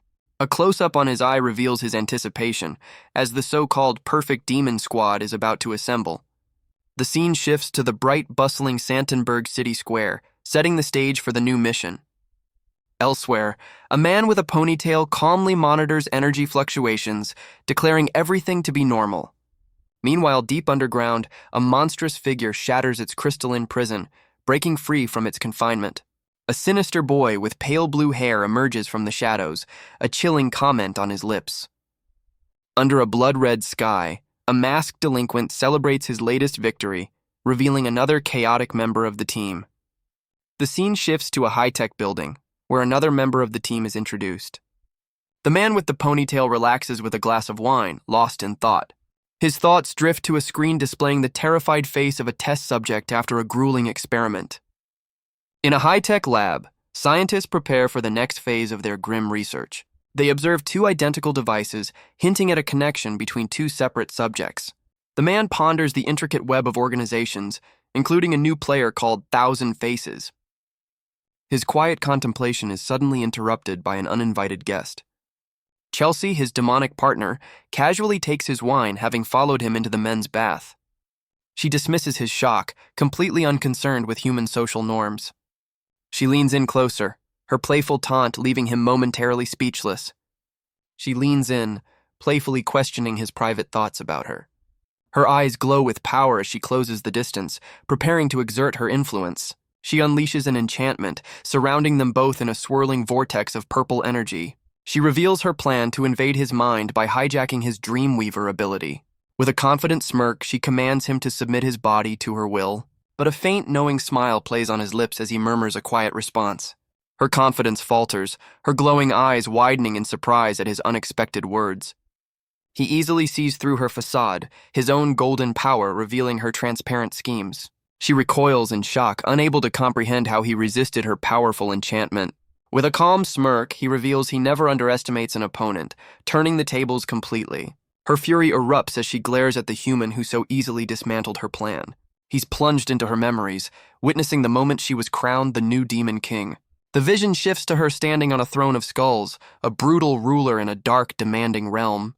Her subjects clamor for a sacrifice, but she furiously rejects their pleas with a show of power. The psychic backlash hits him hard, a painful consequence for peering into her chaotic past. He struggles to process the fragmented, violent memories that now swirl around him. Enraged by the violation, she gathers her power, preparing to punish him for his intrusion. But her attack is abruptly halted, her confident lunge stopped dead in its tracks. He effortlessly catches her wrist, his calm composure a stark contrast to her fading rage. His eyes narrow with a cold, unwavering intensity, completely shutting down her aggression. The echoes of his partner's fury fade as the scene shifts to a quiet night outside a modern home. The next day, they arrive at their destination, the imposing skyscraper known as the Wailing Tower. His demonic partner complains about the travel time, but Ji Yuchuan questions Lu Yao's motives for not teleporting them. He correctly deduces that Lu Yao's earlier show of power was just a bluff to intimidate them. Their arrival is met with a sudden, aggressive attack from a punk with a massive, fiery weapon. Ji Yuchuan narrowly dodges the powerful strike, which tears through the pavement with explosive force. He's taken by surprise, realizing this new opponent is incredibly fast and powerful. Xiano rushes in to stop the attacker, revealing he's another member of their new team. The delinquent Seagrism glares with contempt, disgusted by the presence of their new recruit. As Ji Yuchuan prepares to counter, Seagrism reveals his own demon partner is the source of his hostility. A fourth team member, Guzera, intervenes, manifesting a shield of blue hexagonal energy. The high-tech barrier effortlessly blocks Seagrism's fiery assault, protecting the newcomer. Guzera calmly asks the delinquent to stand down, while Ji Yuchuan watches the internal squabble unfold. He politely reminds his teammate that such a rude welcome is hardly a gentlemanly way to greet someone. Seagrism glares back with pure contempt, clearly unimpressed by the lecture. Before he can retaliate, a fifth member ensnares him with shadowy green tendrils. The pale-haired boy reminds the hothead that their new recruit is here on Lu Yao's direct orders. Seagrism begrudgingly asks his own demonic weapon, Bella, to tolerate the presence of Ji Yuchuan's partner. The sentient weapon reluctantly agrees, its crimson energy receding out of loyalty to its master. With the infighting settled, Shana projects a holographic briefing, detailing their mission to hunt a ranked demon in the tower. Seagrism storms off with Guzera, annoyed by the mission's rules and eager for a real fight. The polite Ba Yin formally introduces himself to Ji Yuchuan, offering a welcoming handshake. Ji Yuchuan returns the introduction, while his partner warns him that Ba Yin's power is a serious threat. Meanwhile, Seagrism's demonic weapon reveals its own sinister desires, eyeing Guzera with predatory interest. The remaining trio finally enters the Wailing Tower, its imposing structure casting a long, ominous shadow. Inside, Seagrism and Guzera navigate a disgusting corridor, its walls dripping with a strange green slime. A monstrous, fish-like creature suddenly erupts from the goo, its red eyes locking onto the two intruders. Guzera seems amused by the demonic fish, which swirls with an unsettling, chaotic energy. Seagrism leaps to defend his companion, his massive blade glowing as he prepares to strike the creature down. He warns Guzera to be careful, realizing they are surrounded by a swarm of these creatures swimming through the slime. Guzera feigns fear, asking Seagrism to protect him like a little brother. Seagrism's blade ignites with fiery energy as he vows to fulfill his protective role. He unleashes a wild, fiery assault, declaring it his duty as the older brother to handle the threat. Guzera calmly watches the chaos, commenting on his partner's predictable recklessness. Unfazed by the battle, he accepts the situation, a mysterious petal-like object appearing before him. He activates his gluttony skill, preparing to consume the swarming demonic fish. Meanwhile, the other trio, Ji Yuchuan, Ba Yin, and Xiana, navigate their own slime-covered corridor. Ba Yin suggests they stick together, but Ji Yuchuan coolly rejects the offer, preferring to scout alone. Ba Yin reveals this mission is a high-stakes initiation test designed to gauge the newcomer's true power. Xiana's expression turns serious, refuting the idea that Ji Yuchuan is just another ally. She internally concludes that the newcomer is not just an ally, but a dangerous variable. Meanwhile, Ji Yuchin's partner complains they're walking in circles, questioning his sense of direction. He calmly deduces they're trapped by an illusionary barrier, a ghost wall, as she whines about the slime. Their path is blocked by strange, mermaid-like creatures that emerge from the goo. His demonic partner suddenly senses a greater presence, urging him to be on high alert. The slime on the floor begins to churn as she senses a powerful entity rapidly approaching. He reacts instantly, a golden thread materializing in his hand as he braces for the unseen attack.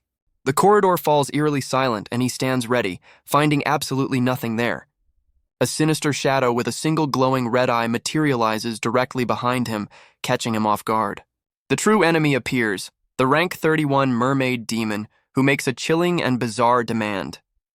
Ji Yuchuan reacts to the mermaid demon's strange request, his partner perched on his shoulder. His demonic partner urges him to comply, hoping for a swift exit from the slimy situation. He swiftly rejects the demon's proposal, delivering a sharp counterattack. He delivers a cryptic message to the stunned mermaid demon. The mermaid demon reacts with surprise to his unexpected rejection. She misinterprets his rejection, her expression shifting to love-struck excitement. Lost in a fantasy, she envisions a future with him, much to his bewilderment. Her lovesick delusion shatters as his power flares, interrupting her daydream. The mermaid demon's power surges, engulfing her in a swirling, watery energy. Overwhelmed by the power, she collapses, her thoughts fixated on a missed detail. The mermaid demon's power erupts into a massive, swirling vortex of water. Ji Yuchuan is sent flying, tumbling through a chaotic void of water and shattered illusions. Outside, the rest of the team regroups, with Seagrism and Guzera nursing their injuries. Ba Yin smugly remarks that Seagrism's injuries are a direct result of his disobedience. Seagrism dismisses the newcomer's fate, assuming Ji Yuchuan perished in the blast. However, Xiana's tracker reveals a single steady life signal, confirming he is still alive. Intrigued, she decides to wait and see how the lone survivor will handle the situation. Inside, the mermaid demon has trapped Chelsea in a water bubble, jealously guarding her prize. She looms over the unconscious Ji Yuchuan, lost in a disturbing fantasy about their future together. The demon acknowledges Chelsea's contract, but reveals she has a way to claim him for herself. The mermaid demon cradles his face, believing a new contract will bind them together forever. Her expression twists into a disturbing, possessive grin at the thought of their eternal union. Her fantasy is shattered by an unexpected response, her face frozen in confusion. Ji Yuchuan's eye opens, calmly rejecting her advance with a dismissive comment about his tastes. She looks down in shock as a hand plunges a sharp object into her chest, breaking the illusion. He watches impassively as she writhes on the ground, seemingly in agony from the attack. The illusion shatters, revealing Chelsea, who smugly asks if her performance was convincing. She stands beside Ji Yuchun, mocking the fallen demon for being so easily deceived by their ruse. The mermaid demon cries crystalline tears, questioning why he would betray her like others have in the past. Her form dissolves into the water, leaving behind a single crystal as Ji Yuchuan lies unconscious nearby. A memory surfaces, showing the mermaid demon finding a wounded man washed ashore on a lonely beach. She nurses him back to health, tenderly bandaging his wounds in a quiet, simple home. Their time together is idyllic, with him painting as she dances joyfully, lost in a moment of peace. But that peaceful memory shatters, revealing a desperate plea for help as a monstrous hand breaks through her reflection. The vision reveals a horrifying betrayal, as the man she saved auctions her off as a rare prize. Her eyes fill with terror as the bids climb higher, her pleas for help lost in the frenzy of the crowd. The man she once loved stands among the bidders, preparing to purchase her with a staggering sum. A cruel smile spreads across his face as he mockingly acknowledges her immense value on the market. The single heartbreaking thought of his betrayal echoes through the darkness of her memory. Her true demonic form grins with a twisted acceptance, forgiving the deception with a chilling promise. Her true monstrous form erupts from the water, a terrifying mass of shadowy tentacles. She offers a twisted proposal, suggesting he can be with her forever once he's no longer living. The transformed demon unleashes a powerful blast of energy, which narrowly misses its mark. Ji Yuchuan smirks, wielding a massive scythe and relishing the chance for a real fight. Enraged by his defiance, she gathers a sphere of destructive water energy for another attack. He leaps toward her, coolly informing her that her wish for his demise will be difficult to grant. His purple scythe clashes with her watery assault, resulting in a massive explosion of power. The mermaid demon's fury intensifies as she screams, desperate to end him. He counters with a devastating kick, his leg glowing with golden energy as it connects. Landing safely, he acknowledges the immense power of her attack, realizing it could have been fatal. He taunts the demon, questioning if she truly thinks he's afraid. A wild grin spreads across his face, his glowing eye revealing he's not scared but thrilled by the challenge. He unleashes a sweeping attack, sending a web of golden energy threads across the floor. The mermaid demon is caught in the attack's path, her watery form reacting to the incoming energy. She dissolves into the water to evade, the attack splashing harmlessly where she once stood. Reforming beside him, she reveals her ability to travel through water, but he remains unimpressed. He smirks, realizing her ability is a fatal flaw that will deliver her right into his hands. He crushes a sample of the demonic slime, infusing his power with its essence. The enhanced threads shoot out, successfully ensnaring the surprised demon in his trap. Powerless and shocked, the mermaid demon finds herself completely bound by glowing purple chains. The mermaid demon glares with pure rage, her monstrous form completely restrained by his chains. He calmly informs the demon that her water-based abilities are now completely useless against him, but she shatters her bonds with a final, desperate surge of power, unleashing a chaotic vortex. She reveals her true power, an enhancement rule that amplifies her abilities based on her rank. He's caught off guard as she closes the distance instantly, her enhanced speed overwhelming his senses. A devastating blow sends him crashing into the ground, the sheer force of the impact leaving him stunned. Pinned against the wall, he notes her increased speed, a dangerous smirk playing on his lips.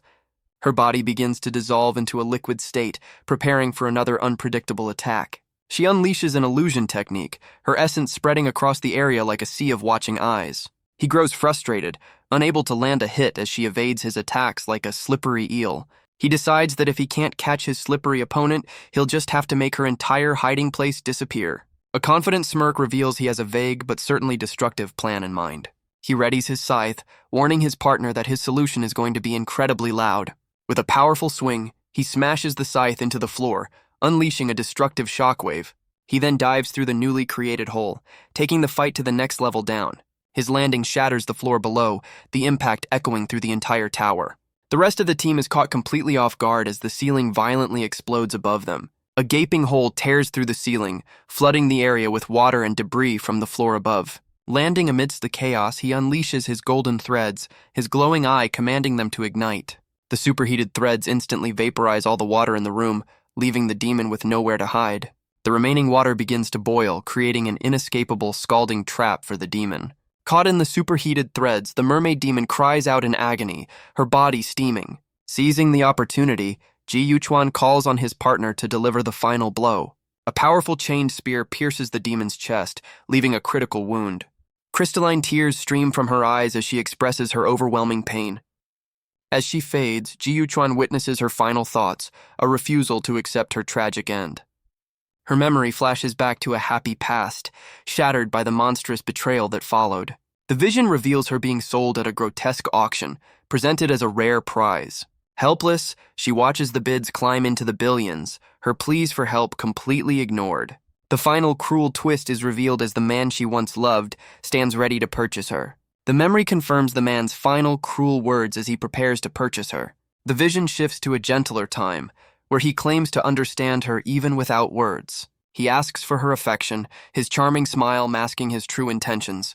In the memory, she blushes, completely won over by his false kindness.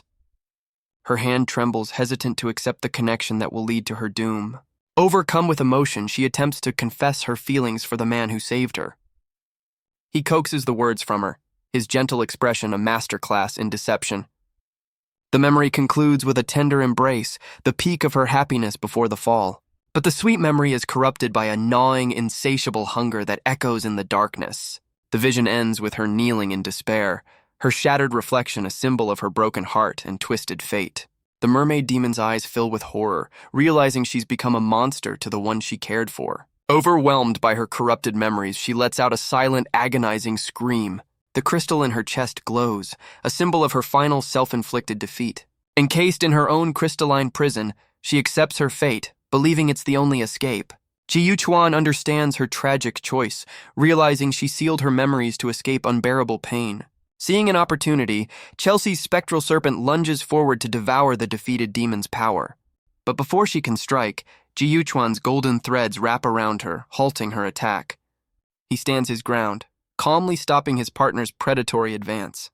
He explains their bigger mission, reminding her they need Heaven's Wrath's intel more than this one prize. Conceding his point, the massive serpent form dissipates, retreating for now. Her spectral form questions his authority, but he calmly explains he's thinking of the bigger picture. He internally calculates that while she can't kill him, he's too weak to survive another one of her tantrums.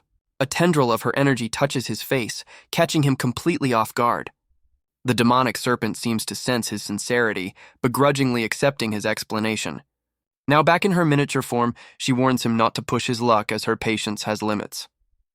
With the immediate threat neutralized, he looks over the city, believing the ordeal is finally over. The story cuts to another skyscraper engulfed in flames, hinting at a new unfolding crisis. A hooded figure flees the scene below, clutching a mysterious glowing object. His escape is cut short as a monstrous entity with a gaping maw materializes before him. A sudden splash of red across the screen signals the runner's grim and immediate fate. The fallen runner lies on the pavement, a monstrous shadow cast over him as a distress signal beeps from his device. The monster holds a device flashing an urgent warning that Dorn City has fallen and is in desperate need of rescue. The scene cuts back to the Wailing Tower, where the rest of the team has been waiting. Xiaona receives the same urgent message, announcing that Lu Yao needs them in Dorn City immediately. Guzera notes their new recruit is missing, while Seagrism scoffs that he's probably already dead. Their conversation is cut short as the top of the tower explodes, sending a massive crystal prison plummeting towards them. The crystal shatters on the street below, forcing the team to brace for the explosive impact. From the settling dust, Ji Yuchuan emerges, looking down on his stunned teammates.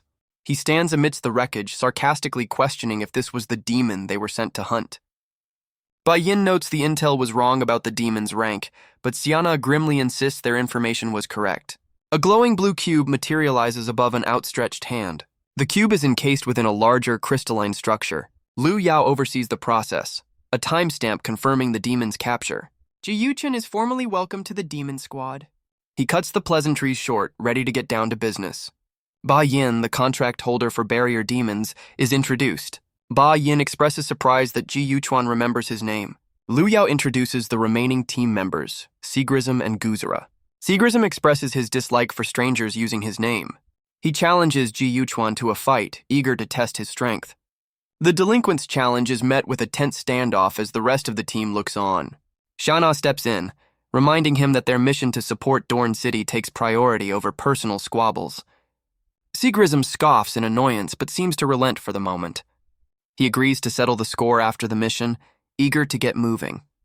His demonic partner warns him that the hot-headed delinquent is a formidable foe, but Ji Yuchuan just smirks.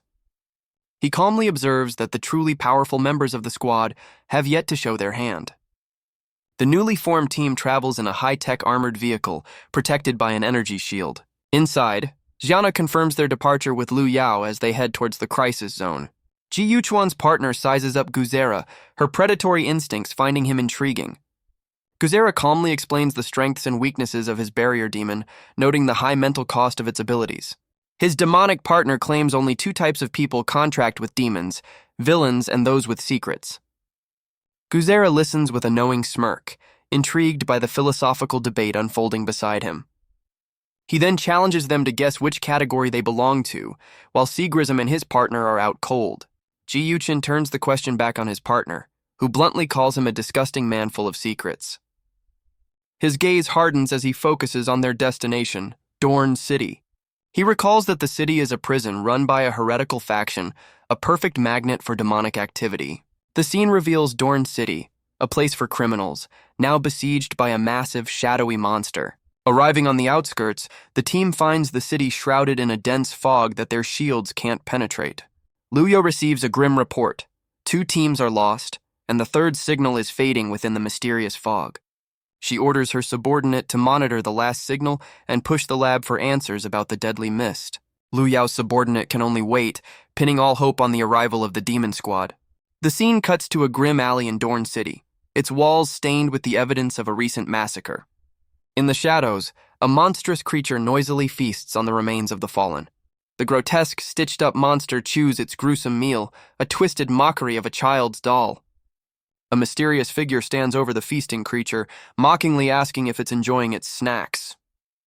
The monstrous doll looks up with a disturbing grin, confirming its satisfaction with the carnage. It's interrupted by a shadowy figure who calmly claims to be a mere spectator to the feast. This new entity, a being of shadow with a single glowing eye, notes its minion has been active for 3 days. The shadowy master laments the difficulty of communicating with its simple-minded, ravenous creation. It then reminds the monster of their deal, warning that their true enemy is about to arrive. The shadowy master gives its grotesque minion a final order: wipe out everyone in the city. With its instructions delivered, the master departs, leaving the stitched-up monster to its grim work. The scene cuts to Heaven's Wrath's temporary base, set up just outside the fallen city. Luyo reveals the grim situation. Dorn City has been dark for 3 days, and every team sent in has vanished. While Ba Yin suspects a demonic link to the fog, Seagrism impatiently suggests a full frontal assault. Shana voices her caution, worried they might be walking straight into a well-laid trap. Guzera calmly volunteers himself and Xiana for a reconnaissance mission, offering to scout ahead. Lu Yao shuts down his suggestion, instead ordering Ji Yuchun and Xiana to go in. The new pairing sits in stunned silence, caught off guard by their unexpected mission. Guzera questions the rookie's readiness, but Lu Yao coolly points out that Guzera's own power is already strained. Lu Yao dismisses the other two, claiming their brawn isn't suited for a delicate reconnaissance mission. She declares Ji Yuchuan and Xiana are the perfect pair for the job, aiming to minimize any unnecessary risks. He agrees, but offers to go solo, secretly seeing a chance to investigate a rival organization. Lu Yao overrules him, insisting the experienced Xiana go with him while the others wait for the signal. His partner correctly deduces Lu Yao wants a babysitter, but he's already planning to follow his own agenda. The scene shifts to the grim streets of Dorn City, its buildings marked by the aftermath of a brutal conflict. A glowing blue cube, crackling with dark energy, smashes into an alleyway.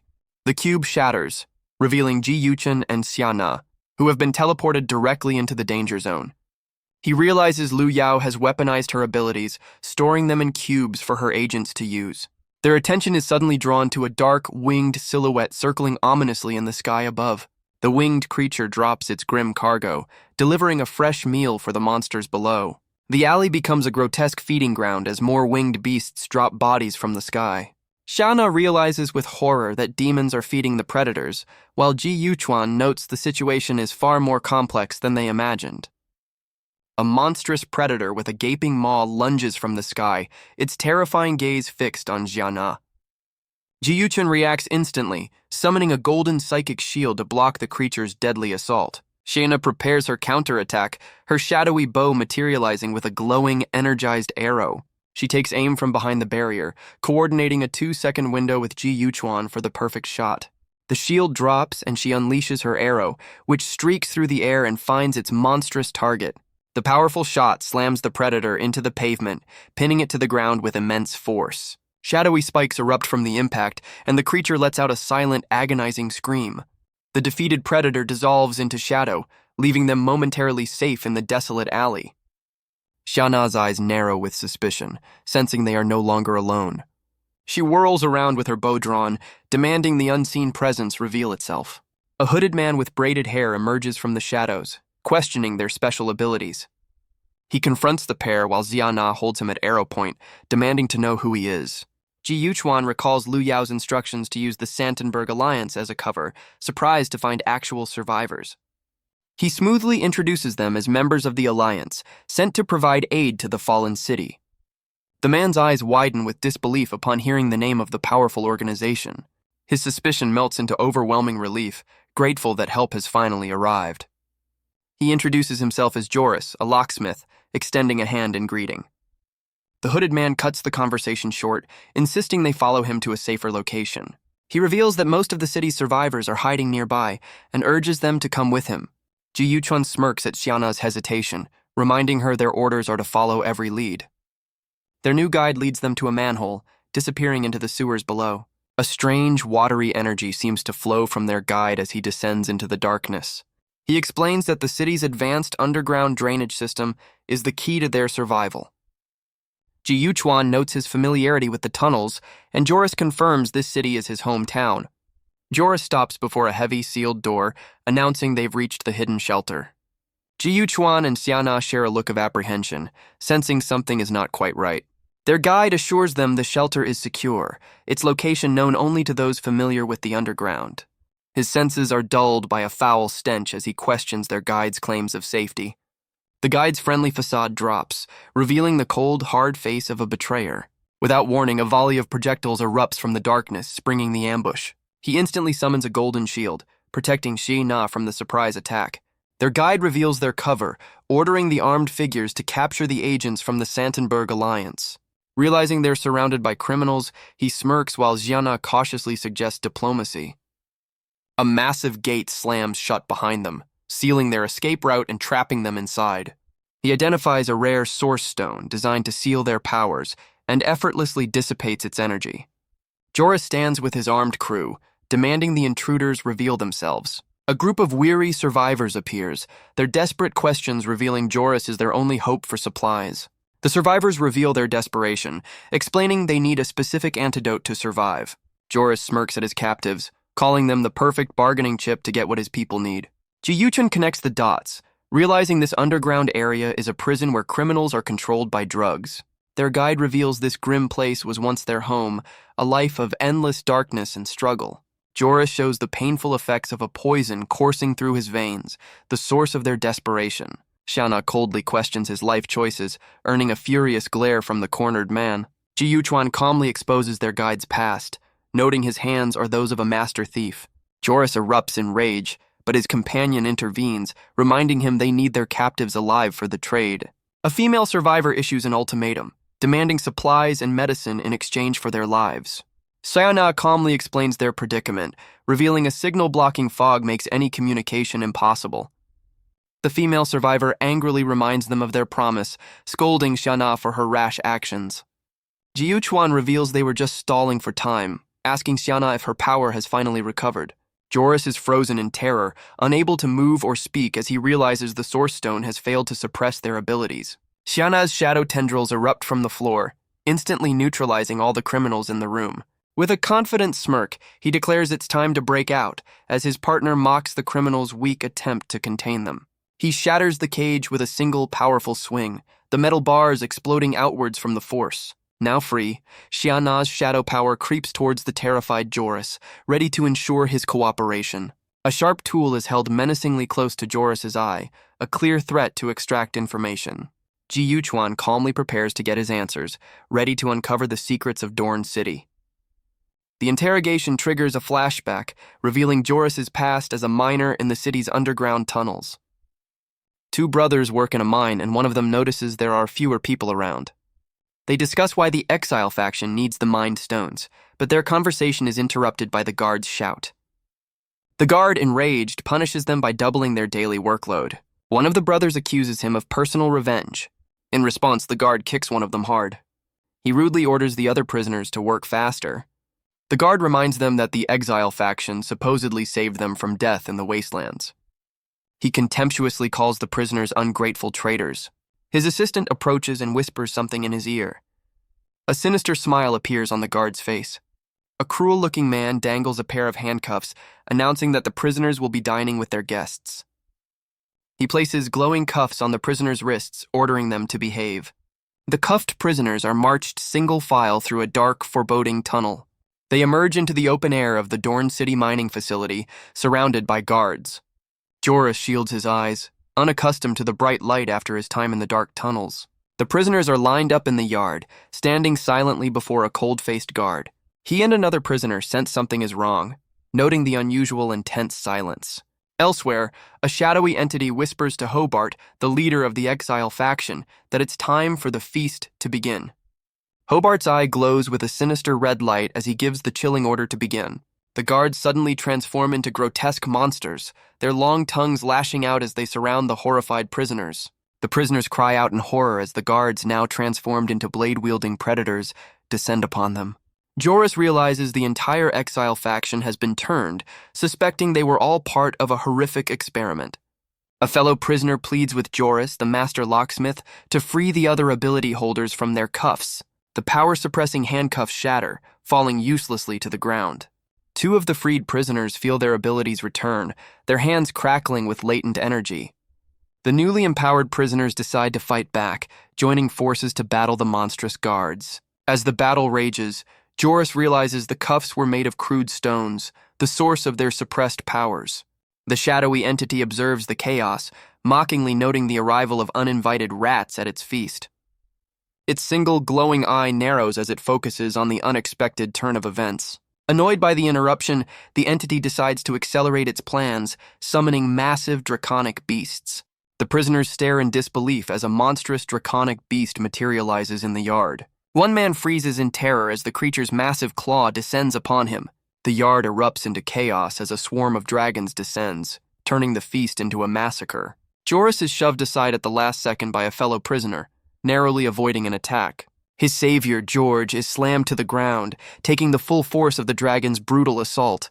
The creature's sharp talons find their mark, delivering a critical and decisive blow. Joris watches in horror as his friend is grievously wounded, crying out his name in despair. Despite his injuries, George uses his own body to shield Joris from the surrounding chaos. With his last breath, he promises they will escape this nightmare and return home together. His final words hang in the air as his body goes limp, his promise left unfulfilled. Joris cradles his fallen friend, his face a mask of anguish as he pleads for them to return home. With his last breath, George dreams of a simple life, thinking of a favorite childhood treat. Joris desperately tries to keep his friend conscious, making promises for a future that will never come. He tearfully reminds George of their shared dream of a peaceful life back in their village. Overcome with grief, Joris whispers a final heartbroken apology to his lost brother-in-arms. George's eyes lock onto his, making a final desperate plea for Joris to survive at all costs. A single tear marks the end of his life, his final wish hanging heavy in the air. Joris's grief erupts into a silent scream as the chaos of the battlefield rages around him.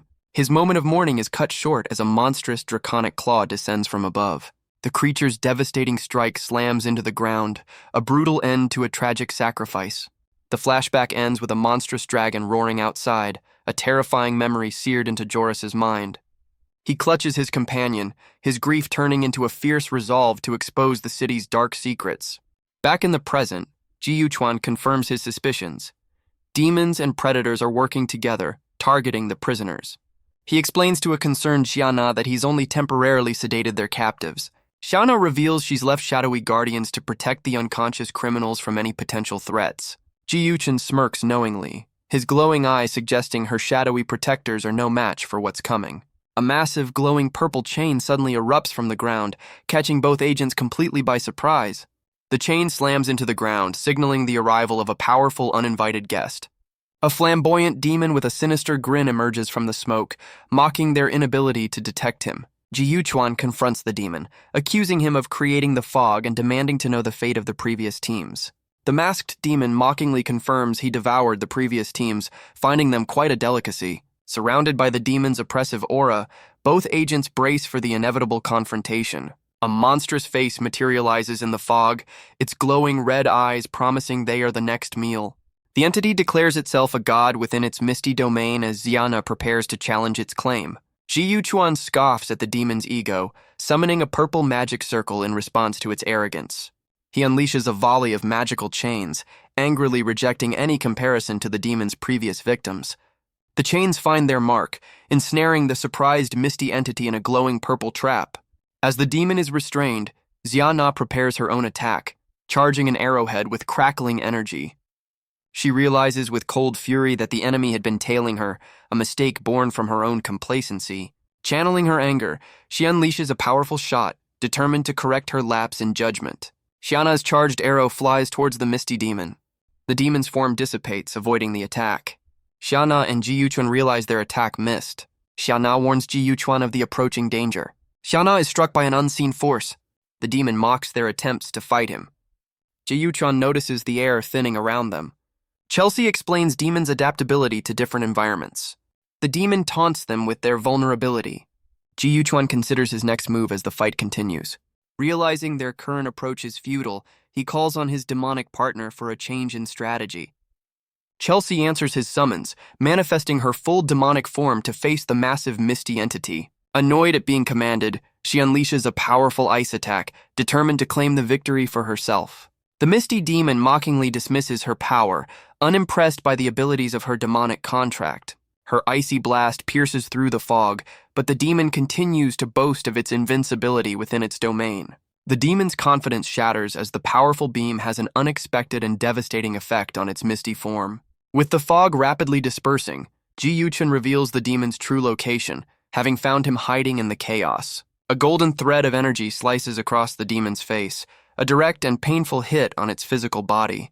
He follows up with a powerful kick, shattering the mask the demon received from its mysterious master. Enraged, the demon reveals that attacking its body won't stop the fog, vowing to make them pay with their lives. Ji Yuchuan calmly refutes the demon's threat, a glowing chain held menacingly close to his foe's face. He summons a massive, glowing purple chain from the heavens, preparing to turn the tables. With a firm grip, he channels his power, ready to teach the arrogant demon a lesson about human strength.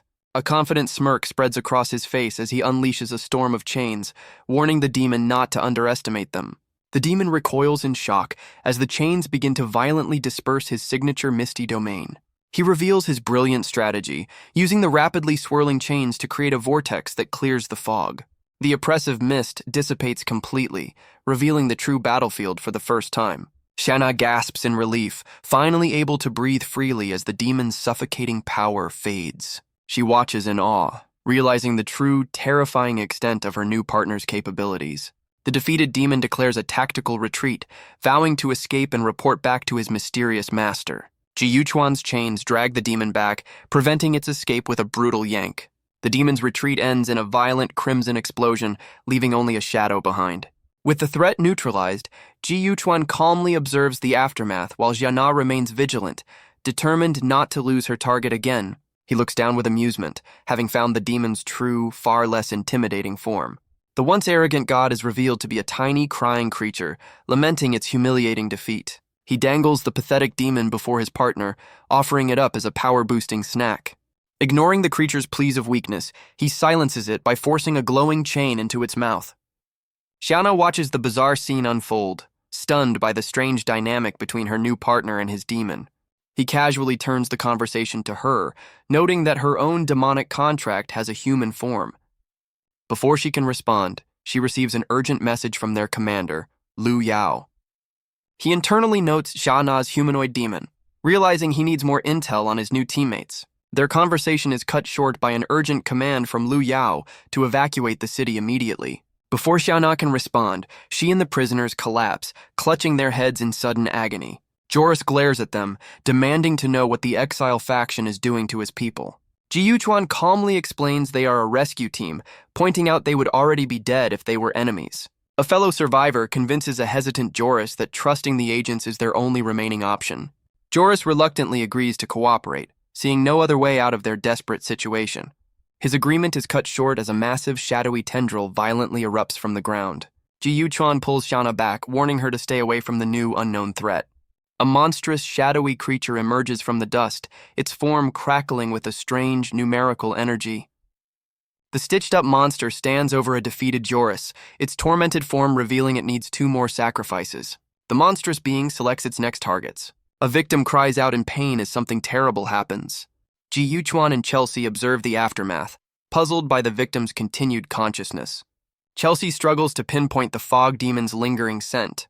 Ji Yuchuan formulates a plan based on the available information. Ji Yuchuan leaps into action, propelled by a sudden realization.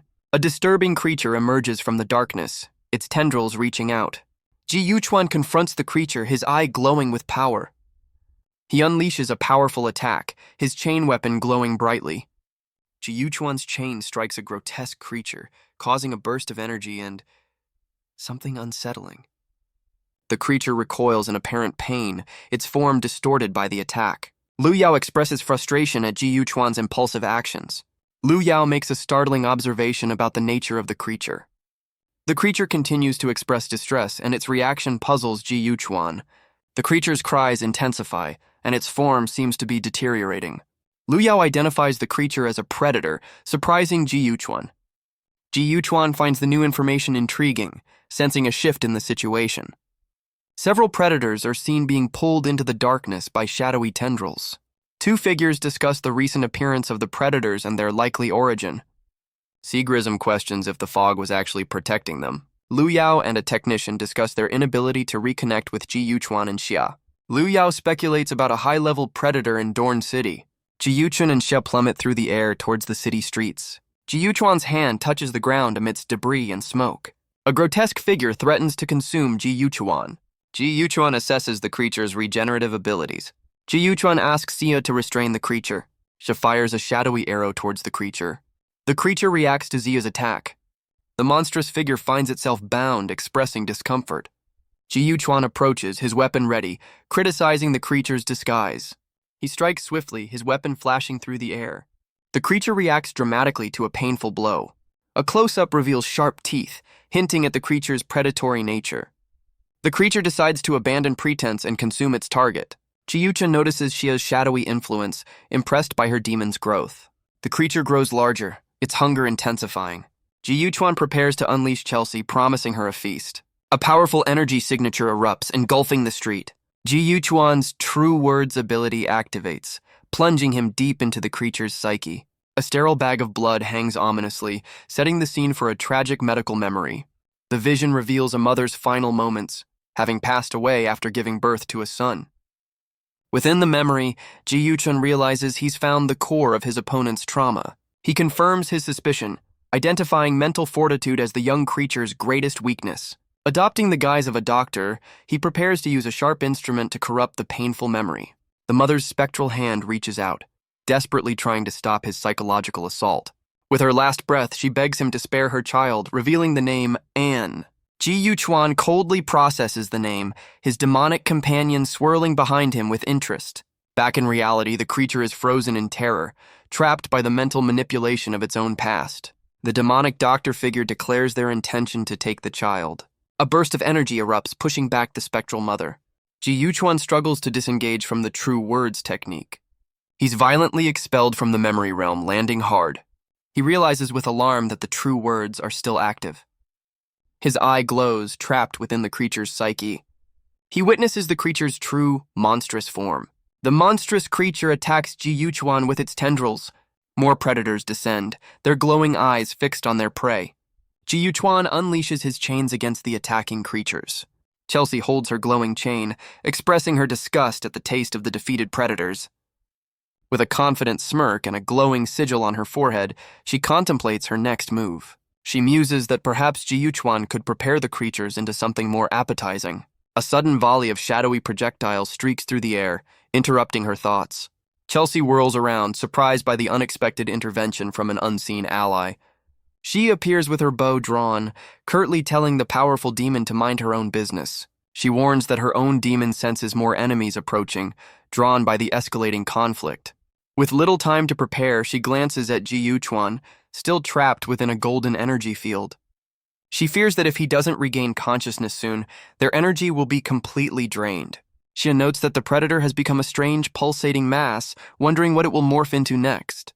Chelsea decides to investigate the pulsating mass, leaving a defensive perimeter. She challenges Xia, promising recognition if she survives the upcoming encounter. Xia stands ready, her shadowy powers swirling around her as she accepts the challenge. She reflects on Chelsea's name and the demon's apparent strong will. Xia consults her own shadow demon, assessing their defensive capabilities. Determined, Xia prepares to hold their ground against the approaching threat. Ji Yuchuan finds himself in a difficult situation, struggling against a swift opponent. He analyzes the situation, trying to anticipate his attacker's next move. A shadowy figure lunges from above, its glowing eyes fixed on Ji Yuchuan. The figure strikes with a bladed weapon, aiming for a decisive blow. Ji Yuchuan coughs, reeling from a powerful blow that sent him crashing to the ground. He struggles to push himself up, his body momentarily refusing to obey his commands. The predator An observes his new form, still adapting and eager to test its limits once more, and lunges forward, aiming to crush his downed opponent with a brutal stomp. Before the blow can land, glowing purple chains erupt from the ground, ensnaring the surprised predator. The chains anchor themselves, halting the creature's assault with a powerful shockwave. Chelsea materializes beside him, chiding him for his carelessness and reminding him of her timely intervention. He smirks back, reminding her that their contract binds them together, ensuring she can't let him perish. She scoffs at his confidence, her expression confirming his words as she acknowledges their shared fate. Back on his feet, he manifests his golden threads, seeking answers about why his mental technique had failed. Chelsea explains the predator's dual-layered mental power, revealing a fragile shell hid a powerful core that backfired on him. He realizes the creature's mind is a composite of its victims, with the original predator, An, at its very center. Elsewhere, Xia is shown partially encased in shadow, her position precarious and hidden. Ji Yuchuan ponders the motive behind a demon cultivating such a pure being, sensing a much larger, sinister plot at play. Their analysis is cut short as a massive explosion rips through the chamber, signaling the predator's retaliation. Enraged by the mental violation, An screams Ji Yuchuan's name, his body surging with destructive power. The creature strikes with blinding speed, but Chelsea intercepts the lethal blow, shielding her contractor from harm. As Ji Yuchuan struggles, his glowing eye flares, still connected to the corrupted mental space. Chelsea urgently commands him to sever the connection before the psychic backlash consumes them both. He finally collapses, his consciousness fading as the golden threads of his power envelop his unconscious form. Chelsea smirks, satisfied with the disengagement of true words. A burst of energy erupts, surprising Xia and alerting nearby predators. Glowing chains restrain the predators, interrupting their advance. Ji Yuchuan, awake, apologizes for the delay and relays Chelsea's acknowledgement of Xia. Xia considers Chelsea's message, intrigued by the demon's evolving perception. Xi observes Ji Yuchuan, sensing a change in his power level. Xi and Ji Yuchuan face the pulsating remains of the predator. Ji Yuchuan explains the predator's unexpected power absorption during his technique. The predator's form distorts and shrinks, reacting to the earlier attack. Ji Yuchuan instructs Xia to contact Lu Yao while he handles the situation. High above, a lone figure descends towards the city streets. A panicked entity realizes its precarious situation, desperate to escape. The entity unleashes a burst of energy, attempting a hasty retreat. A swift kick intercepts the fleeing entity, halting its escape. The attacker scolds the entity, implying a prior agreement was broken. The entity pleads for mercy, claiming obedience despite the evidence. The attacker delivers a brutal and decisive blow to the pleading entity. Standing over the defeated entity, the attacker expresses disappointment. The attacker retrieves a glowing red object, questioning a discrepancy. Noticing two figures approaching, the attacker suggests a greeting. A familiar figure greets Chelsea, their words hinting at a long-awaited reunion. A brief interlude provides commentary on the characters' relationship. Ji Yuchuan assesses the situation, his expression suggesting a plan is forming. A call to action encourages viewer engagement. Ji Yuchuan and Chelsea stand together, their presence commanding attention. A flashback reveals a connection between Ji Yuchuan's past and the current events. Ji Yuchuan questions Chelsea about the identity of a powerful antagonist. The antagonist reacts to Chelsea's dismissive words, their offense taken. The antagonist reveals their methods and boasts about their power. The antagonist's actions have dire consequences for others. Ji Yuchuan finds Chelsea's popularity with hostile demons rather theatrical. Chelsea expresses her annoyance at the ongoing commentary. The antagonist feels ignored and threatens violence. The antagonist launches a sudden, aggressive attack. Ji Yuchuan narrowly avoids a potentially fatal blow. The antagonist's attack is unexpectedly interrupted. Ji Yuchuan uses his golden threads to restrain the antagonist. Ji Yuchuan offers the antagonist a chance to retreat. Ji Yuchuan unleashes a powerful, visually striking attack. The antagonist is impacted by the attack, surrounded by glowing butterflies. A mysterious figure with a single large eye declares their intention to join the unfolding chaos. A burst of purple energy erupts, signaling the start of a new confrontation. A golden shield materializes, deflecting the incoming energy blast. The defender expresses annoyance at the new attacker. A powerful icy attack is unleashed, suggesting a swift and decisive response. A figure wielding a large curved blade counters the attack, deflecting the icy shards. The attacker's connection to Chelsea is revealed, adding another layer to the conflict. A dark energy shield absorbs a powerful kick, demonstrating impressive defensive capabilities. The attacker expresses further annoyance, comparing the defender to Chelsea. A sudden explosive element is introduced, catching the defender off guard. An explosive impact sends a figure tumbling through the air. The figure crashes hard against a wall, clearly disoriented. Another figure stands amidst the chaos, seemingly unaffected. The undisturbed figure prepares to deliver a final blow. A powerful otherworldly being intervenes, protecting the fallen figure. The two figures clash, their powers colliding in a burst of energy. The attacker expresses frustration at the interrupted confrontation. Two new figures arrive on the scene, taking charge of the situation. One of the newcomers aims a weapon, sensing a potential threat. Another figure leaps into the fray, ready to engage in combat. The single-eyed figure scoffs at the threat, unleashing a powerful ability from his glowing book. One of the newcomers urgently warns his comrades about a strange powder filling the air. The brawler looks on in stunned disbelief, caught completely off guard by the sudden turn of events. The mysterious powder instantly paralyzes everyone in the vicinity, leaving them helpless on the street. Realizing the overwhelming power of their new foe, the female leader resolves to orchestrate an escape. The attacker glances at the full moon, noting that his time is short and the night is special. Bidding them a cryptic farewell, he dissolves into a swarm of purple butterflies, preparing to vanish. But his departure is a trap, as the butterflies converge on the brawler and detonate in a massive explosion. The female leader reels from the blast, coughing up blood from the concussive force. Her subordinate rushes to her side as she explains her failed attempt to teleport them away was thwarted by the paralysis. Ji Yuchuan realizes their attacker never intended to kill them, a fact he finds deeply unsettling. Xia suddenly points out that Chelsea, Ji Yuchuan's demon, is behaving erratically. Consumed by a violet aura, Chelsea erupts in a furious rage, vowing to destroy their recent foe. She unleashes a barrage of chained energy projectiles, seeking her vanished target.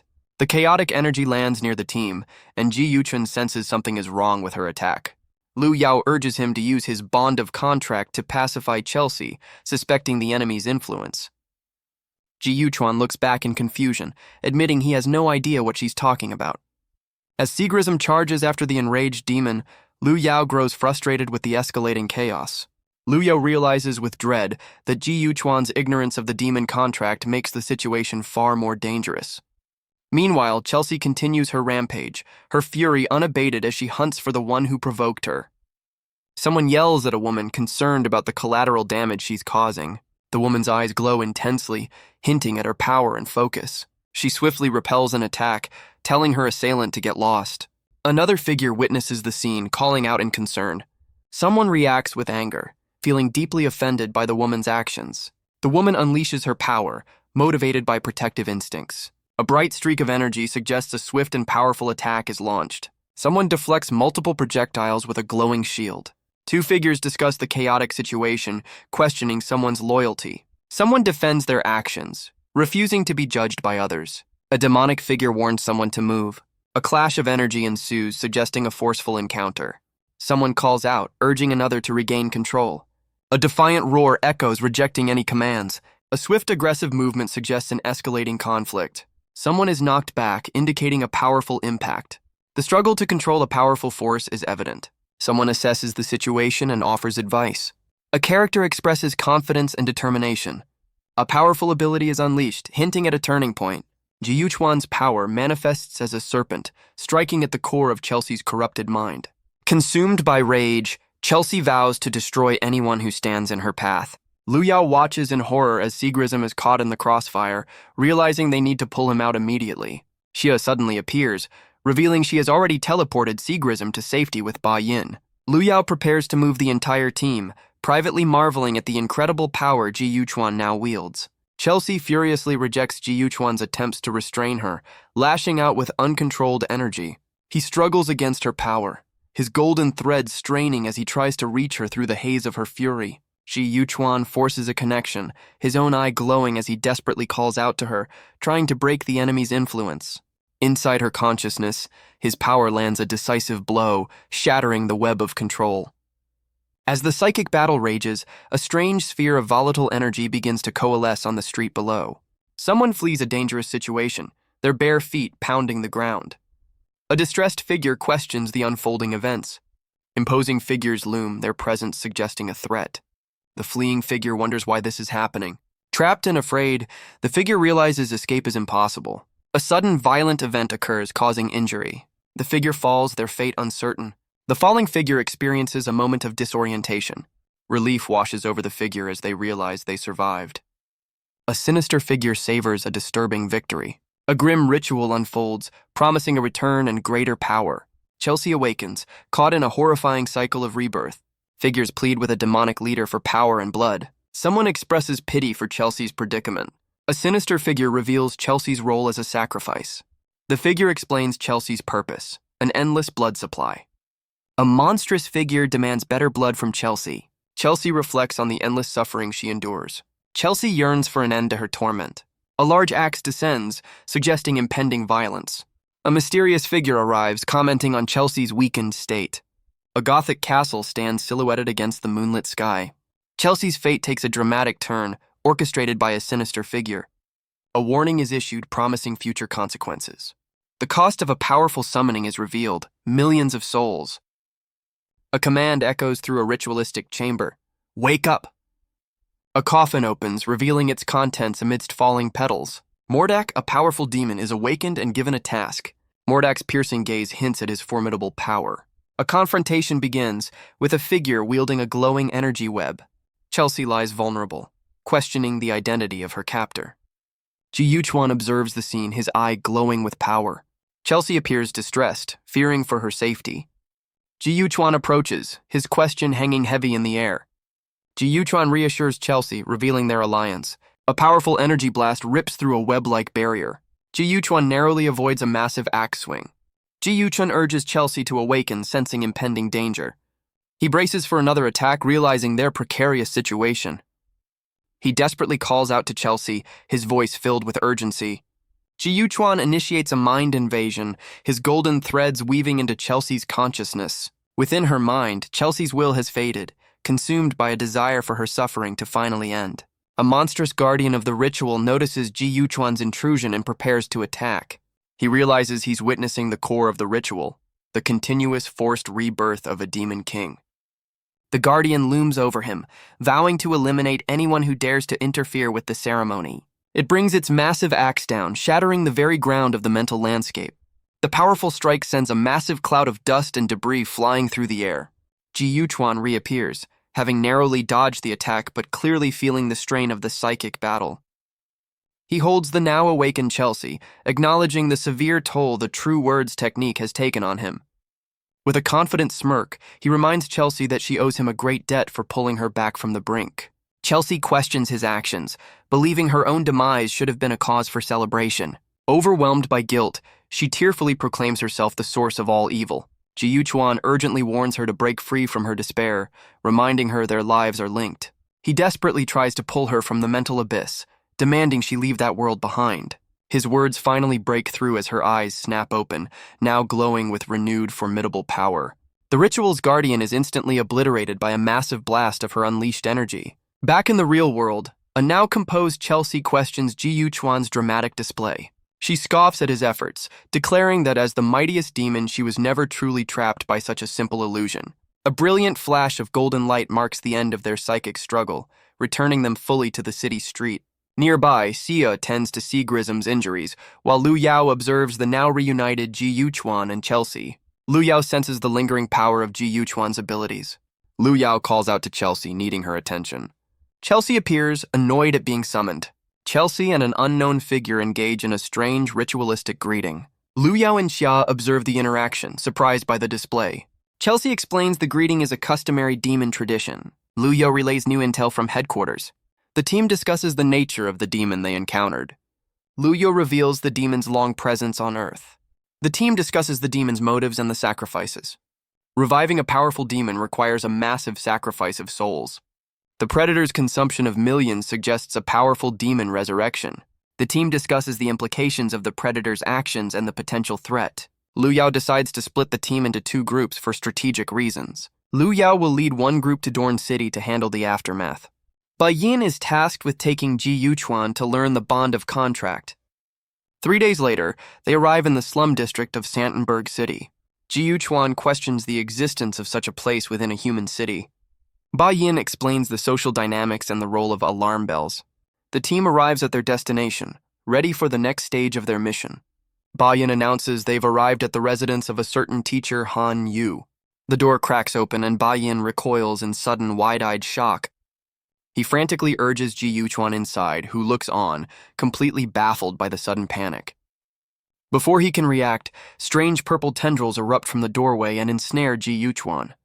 Bai Yin watches helplessly as one of Ji Yuchuan's shoes is knocked loose and clatters to the ground. A moment later, Bai Yin breathes a heavy sigh, his expression one of profound relief. Now also wrapped in tentacles, he smiles, glad that the teacher's attention is focused solely on them. His relieved expression is unsettling, hinting at a bizarre and willing submission. The door slams shut, leaving a lone voice outside to lament the loss of only one of Ji Yuchuan's shoes. Meanwhile, back at the Dorn City mine, Liu Yao and his team begin their investigation of the sealed-off area. Liu Yao and Xiana investigate the illegal mine in Dorn City.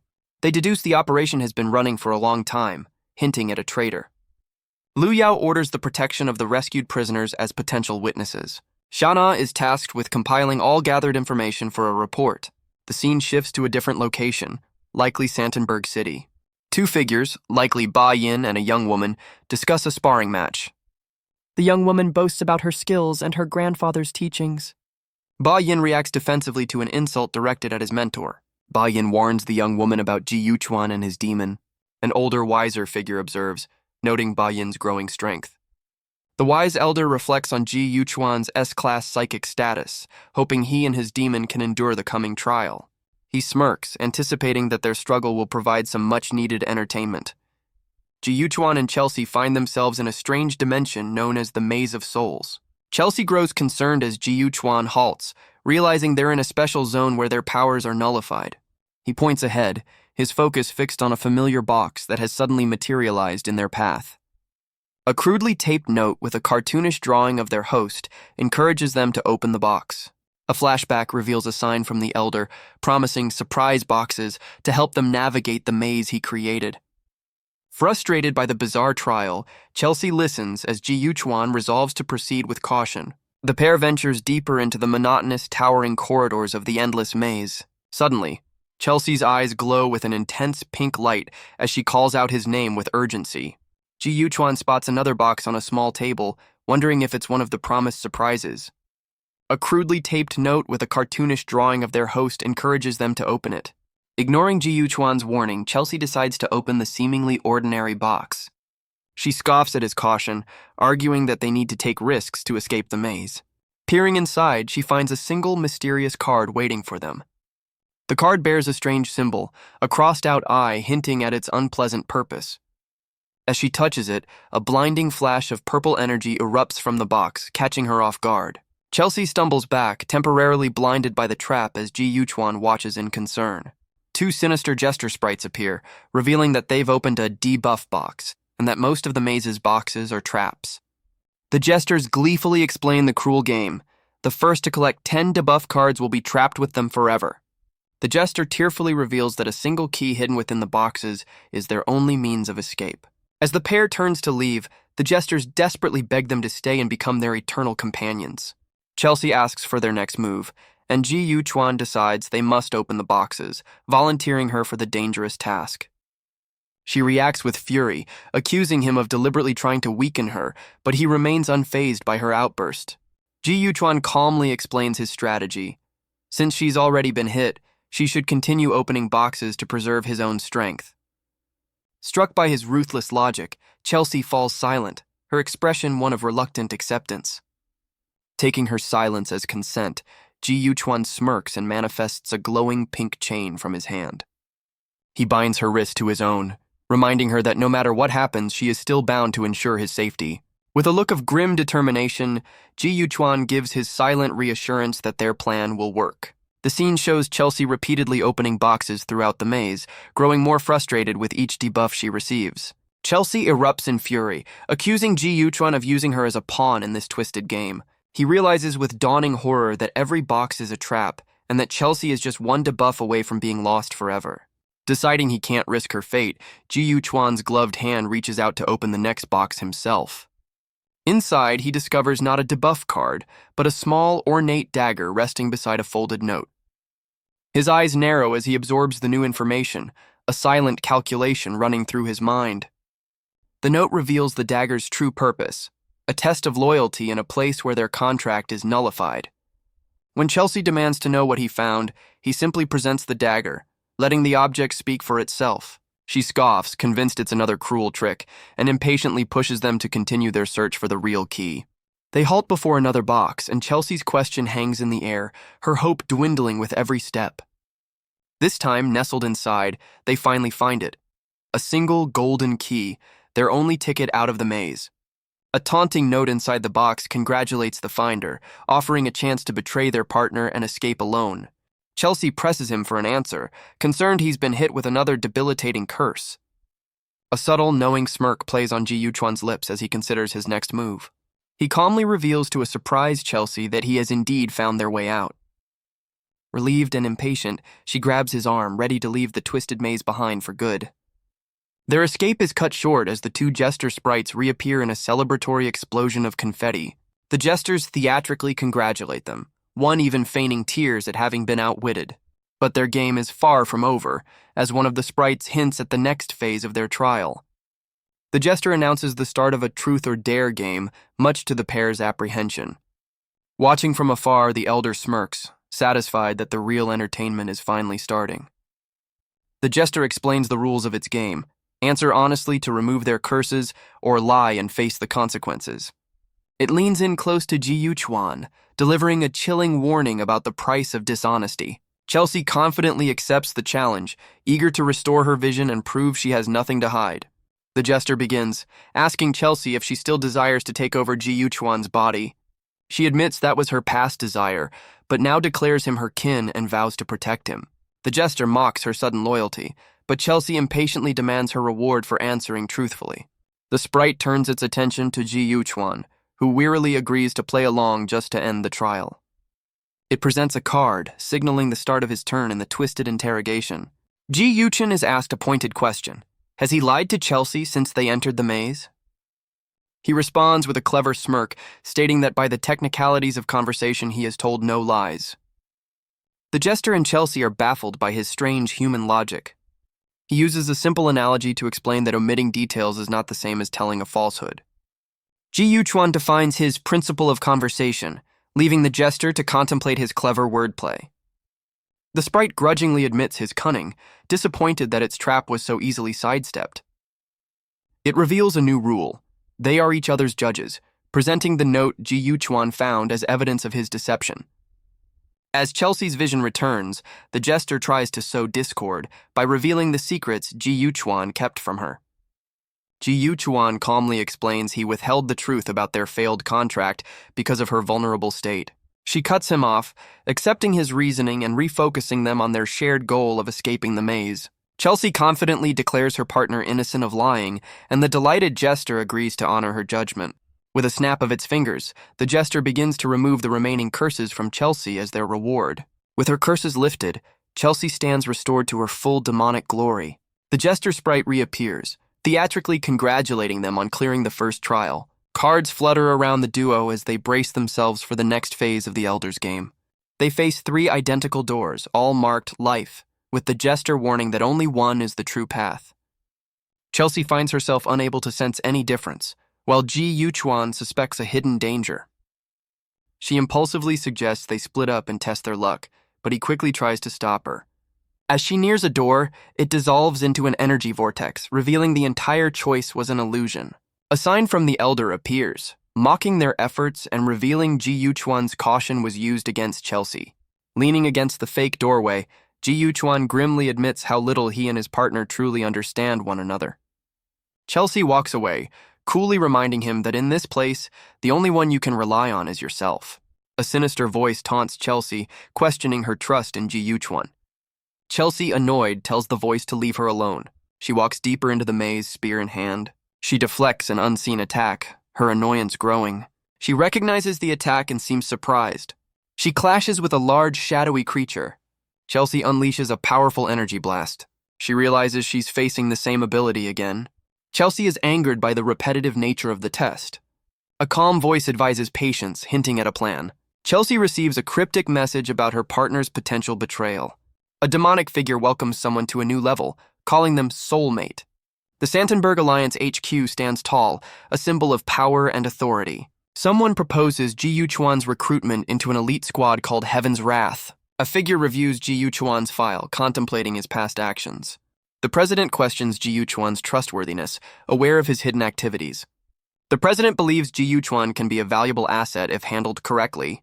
The president's associate brings up the incident with Chelsea in Dorn City. The president reveals arrangements for Ji Yuchuan's training with Han Yu. The president's expression suggests a hidden agenda regarding Ji Yuchuan's future. Chelsea anticipates an exciting development. Ji Yuchuan explains the challenge: defeat a Chelsea replica with suppressed powers. He reveals his strategy relies on items from the maze. A sudden attack sends debris flying. Chelsea's replica appears, having found Ji Yuchuan. Ji Yuchuan reacts to an unseen attack. He attempts to restrain the Chelsea replica. The replica surprises him with a counter-move. Ji Yuchuan is caught off guard by a close-range attack. He declares victory, revealing a calculated plan. Ji Yuchuan stares at the lingering energy crack in the wall, the replica's final attack now just a memory. The real Chelsea appears, admitting she's surprised he managed to defeat her duplicate without her help. He smirks, dismissing his victory as luck and turning the tables by pointing out her own injuries. Annoyed, Chelsea retorts that he's in no better condition than she is, her own wounds still fresh. Her glowing pink eye narrows, revealing a flicker of irritation at his nonchalant attitude. A flashback reveals Chelsea's own struggle, admitting it took ages to find an opening against her opponent's cautious tactics. Suddenly, the ground begins to tremble violently, catching both of them completely by surprise. Chelsea shouts in alarm, realizing the entire pocket dimension is starting to collapse around them. Their mentor, Han Yu, materializes behind them, chiding the duo for causing so much chaos. He explains with a smug grin that they've wrecked his soul space so thoroughly that the trial is now over. Han Yu halts the dimension's collapse, his power swirling around him and the duo. Ji Yuchuan observes the sudden shift, recognizing Han Yu's intervention. Han Yu congratulates them on completing the soul maze, his expression smug. He questions if they've learned the first lesson of contract bonding. Ji Yuchuan contemplates the elder's words while Chelsea listens intently. Han Yu reveals the key ingredient: trust in one another. He declares them ready for the next stage of the trial. The jester sprite explains the final challenge: surviving demonic energy. Ji Yuchuan and Chelsea accept the challenge, ready to face the ordeal. Han Yu unleashes a surge of energy, initiating the final test. Han Yu observes the trial, a wisp of smoke curling from his lips. He's surprised by the pair's quick failure, questioning their abilities. Han Yu realizes their failure was inevitable due to their lack of trust. Ji Yuchuan is entangled by crimson energy threads, his expression strained. Han Yu sighs, lamenting the younger generation's shortcomings. He decides to teach them a lesson, his hands glowing with power. Ji Yuchuan struggles against the intense energy, his demonic horn prominent. Han Yu senses Ji Yuchuan's intense mental energy, impressed by its strength. He wonders if Ji Yuchuan absorbed Chelsea's demonic energy. Ji Yuchuan braces himself, preparing to face Han Yu's power directly. Ji Yuchuan's surprise attack is met with a solid block, the impact echoing through the chamber. Han Yu effortlessly catches the kick, chiding his student for the impolite attempt to ambush him. With a flick of his wrist, the elder sends Ji Yuchuan flying, landing gracefully on a nearby wall. Han Yu unleashes a massive wave of ice, forcing Ji Yuchuan to twist mid-air to evade the deadly shards. The elder reveals his unique martial art, a powerful fusion of elemental control and raw mental energy. He summons a massive Bagua symbol, demonstrating the profound depth of his self-created technique. Impressed by his student's potential, Han Yu decides it's finally time to stop holding back and truly test him. Meanwhile, outside in the city's alleyways, Ba Yin and his companion grow concerned, having heard nothing from their master. Ba Yin asks his companion Mei Mei to use her divination skills to check on Ji Yuchun's status. She agrees, and glowing divination blocks begin to swirl around her as she seeks answers about his fate. Her divination reveals a dire omen, suggesting Ji Yuchuan is walking straight into a trap. Ba Yin smirks, assuming their master is teaching the rookie a lesson, but Mei Mei wonders if the newcomer is simply that formidable. Regardless, Ba Yin knows the soul maze was merely an appetizer for the real trial to come. Inside, Han Yu prepares to unleash his true power, a terrifying martial art that twists the very fabric of the soul space. He lands a punishing blow, chiding his student for his reckless impatience within the Elder's domain. Purple chains erupt from the ground, pinning Ji Yuchuan as Han Yu demonstrates his absolute control. The Elder watches with a critical eye, acknowledging his student's effort but finding it ultimately lacking. Ji Yuchuan reels from the assault, the overwhelming power leaving him stunned and struggling to keep his footing. With effortless grace, Han Yu flips over his student, dismissing his attempts as the work of an amateur. Ji Yuchuan lands within a glowing sigil, bracing himself as the Elder's true test begins. Ji Yuchuan struggles against an unseen force, his eye wide with strain. Han Yu unleashes a powerful energy blast, sending Ji Yuchuan reeling. Han Yu lands gracefully, commenting on the younger generation's weakness. Han Yu expresses concern, realizing something is amiss. Ji Yuchuan lies defeated, contemplating his next move. Han Yu analyzes the situation, noticing Ji Yuchuan's unusual resilience. A fiery hellscape suggests a shift in location or perspective. A figure questions the progress of a ritual, holding a glowing orb. A powerful, shadowy figure reacts to the report with displeasure. The shadowy figure inquires about Chelsea's status. A powerful demon lord swirls a glass of red liquid, his expression one of cold amusement. His subordinate bows low, relieved to be spared after their failure in Dorn City, and vowing to succeed next time. The master commands his underling to summon Mordak, ready to advance to the next stage of their sinister plan. A cruel smirk plays on the demon lord's lips as he utters Chelsea's name. He turns, his demonic features on full display, eagerly anticipating their eventual reunion. The scene shifts to the imposing modern skyscraper that serves as the Heaven's Wrath base. A cheerful holographic message appears, belatedly warning Ji Yuchuan about an unlucky debuff from his training. Ji Yuchuan stares in disbelief, annoyed that he's only receiving this crucial information 3 days late. A flashback reveals his earlier investigation, confirming a secure lab and a link between Heaven's Wrath and another organization. In the present, he scoffs at a potential threat, while a different demon companion happily enjoys 2 ice cream cones. The unlucky debuff strikes as scoops of ice cream go flying through the air. Chelsea reacts in dismay as her dessert is ruined, while Ji Yuchuan watches the chaos unfold. He glares at her, now covered in melted ice cream, convinced this was no accident. The demon stands over her splattered contractor, trying to look innocent. She struggles to hide her amusement as Ji Yuchuan accuses her of orchestrating the mishap. Composing herself, Chelsea offers to clean up the mess she inadvertently caused. Her attempt to cast a simple water spell backfires, pelting him with sharp ice shards instead. The spell suddenly corrects itself, leaving Chelsea bewildered by her own fluctuating power. Now trapped in a block of ice, Ji Yuchuan can only glare as she mischievously offers to warm him up. Elsewhere, a man sneezes loudly outside a women's changing room, signaling a shift in the scene. Ji Yuchuan seeks warmth, considering a bath. He enters the bath, unaware of a potential mishap. He's chosen the wrong side, the women's bath. Lu Yao and Xiana enjoy a relaxing soak. They discuss their team and future plans. Xiana wonders about Ji Yuchuan's progress. Lu Yao teases Xiana about her concern. Xiana's attention is suddenly drawn to something. They spot a strange presence in the water. They react with apprehension, unsure what it is. Lu Yao and Xiana react in shock as Ji Yuchuan suddenly surfaces right between them. He emerges, lamenting that the unlucky debuff has made his underwater experience far worse than anticipated. His eyes widen as he finally takes in his surroundings, realizing the gravity of his blunder. He quickly tries to offer an explanation, but his female comrades are not looking very receptive. His explanation is cut short by a powerful blow that sends him flying out of the bathhouse. The scene shifts to a quiet city rooftop under the night sky, a stark contrast to the previous chaos.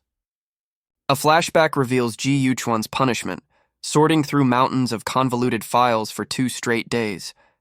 During his task, he uncovered some startling information about a secret lab and the dean's connection to the shadowless church. A purchase agreement reveals a direct link between Heaven's Wrath and another organization called Blaze. Back in the present, his companion reacts with surprise as they stand together on the rooftop. The elder is stunned, recognizing his own void step technique being used by the newcomer. He calmly turns, admitting he knew he was being followed for some time. Ji Yuchuan reveals he's been tracking the elder's unique energy signature since his arrival. The man calls him sneaky, noting how different he is from his parents. Stunned by the revelation, Ji Yuchuan questions the man's connection to his family. The elder postpones the discussion, instead directing Ji Yuchuan and his demon to a training room where a new challenge awaits. The scene shifts to a sterile corridor, the destination marked by a heavy automated door. Inside, a gothic demon named Bella expresses her impatience with their late arrival. Her companion, a laid-back man with tattoos, calmly advises her to be patient. His demeanor suddenly sharpens as he grips his weapon, sensing their target has finally arrived. The tattooed man recognizes his target, his own weapon pulsing with dark energy. Without hesitation, the tattooed man lunges forward, his blade igniting with fiery power. The attacker grins with manic excitement, while Ji Yuchuan maintains a cold, determined focus. Ji Yuchuan counters by summoning a glowing purple chain, sending it whipping through the air. The chain grazes the man's cheek, but he only grins wider, completely unfazed by the attack. Ji Yuchuan realizes with concern that any wound he inflicts heals instantly, a sign of his opponent's demonic power. Their weapons collide in a brilliant flash, as Ji Yuchuan successfully parries the fiery assault. Chelsea urges him to let her take over, but Ji Yuchuan silently refuses, determined to handle this himself. The tattooed man switches tactics, unleashing a web of golden threads from his fingertips. As the threads close in, Chelsea warns Ji Yuchuan not to underestimate their opponent's ranged strategy. The tattooed man scoffs at psychic users, his fist glowing with enhanced power. He lunges forward with his fiery weapon, taunting Ji Yuchuan to beg for mercy. Ji Yuchuan meets his opponent's aggression with a cool, confident smirk. In a stunning reversal, Ji Yuchuan's golden threads ensnare his foe, turning the tables completely. The tattooed man struggles furiously against his bonds as Ji Yuchuan calmly declares his victory. Ji Yuchuan's Dreamweaver ability activates, allowing him to delve into his captive's memories. Enraged and helpless, the tattooed man can only scream threats, his composure shattered. A memory surfaces, revealing a core belief that a true warrior never retreats. The memory shifts, showing a younger version of the man fleeing in terror from a monstrous shadow. His bravado crumbles in the flashback, revealing a terrified child who desperately wants to live.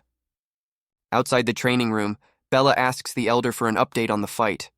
She's stunned to learn that not only is the fight over, but Sigrism was the one who lost. Her shock turns to alarm as she senses the volatile energy still emanating from the room. Inside, Bella desperately tries to pull Sigrism from his mental spiral. The elder stops her from intervening, insisting this trial is necessary for Sigrism to overcome his past. He smirks, intrigued by Ji Yuchuan's untapped potential and seeing him as a valuable asset. Ji Yuchuan remains composed, his golden threads delving deep into the mind of his defeated opponent. His glowing eye confirms he has successfully entered Sigrism's memories, seeking the source of his trauma. The memory reveals a younger Sigrism, stumbling and falling during a harsh training session. A stern instructor from his past berates him, planting the seeds of self-doubt that have haunted him ever since. A kind offer of a meal is extended to a young warrior. The young warrior accepts gratefully, his face beaming. A declaration of their inherent warrior status emphasizes their lineage. The warriors return from a hunt, their camaraderie evident. The harsh reality of their world is revealed. Strength reigns supreme. The importance of family and loyalty is paramount in their culture. A blood bond symbolizes their unbreakable commitment to each other. A foreboding message hints at an impending catastrophe. A menacing figure mocks the warrior's reputation, ready for a confrontation. The monstrous figure anticipates the coming battle with a sinister grin. A young man grieves over a fallen woman, presumably his mother. Driven by fear, the young man flees a shadowy, monstrous figure. He vows revenge, his expression hardening with determination. He witnesses another figure being harmed, fueling his rage. He charges forward, consumed by grief and a thirst for vengeance. A stylized symbol flashes across the screen, emphasizing the intensity of the moment. The young man appears wounded and distressed, his escape thwarted. The monstrous figure looms, its presence radiating menace. The figure expresses annoyance at the persistent resistance it faces. The young man cries out in pain, overwhelmed by the situation. Tears well up in the young man's eyes, reflecting inner turmoil. Consumed by intense emotion, he unleashes a furious outburst. His rage intensifies, propelling him forward with destructive intent. A clash ensues, suggesting a desperate struggle against a formidable foe. Another figure observes the escalating conflict with growing concern. The observer places blame, highlighting the consequences of meddling. The observer's anger flares, fueled by a sense of injustice. The fight continues, with a swift and decisive counterattack. The attacker's inner turmoil is exposed, revealing hidden vulnerabilities. A tempting offer is presented, hinting at a potential alliance or pact. The mysterious figure correctly deduces that the warrior made a pact with a demon. In a memory, a woman offers the last survivor of the Bone tribe, Seagrism, a place in their ranks. She then entrusts him with the care of a young boy, rescued from a traumatic ordeal.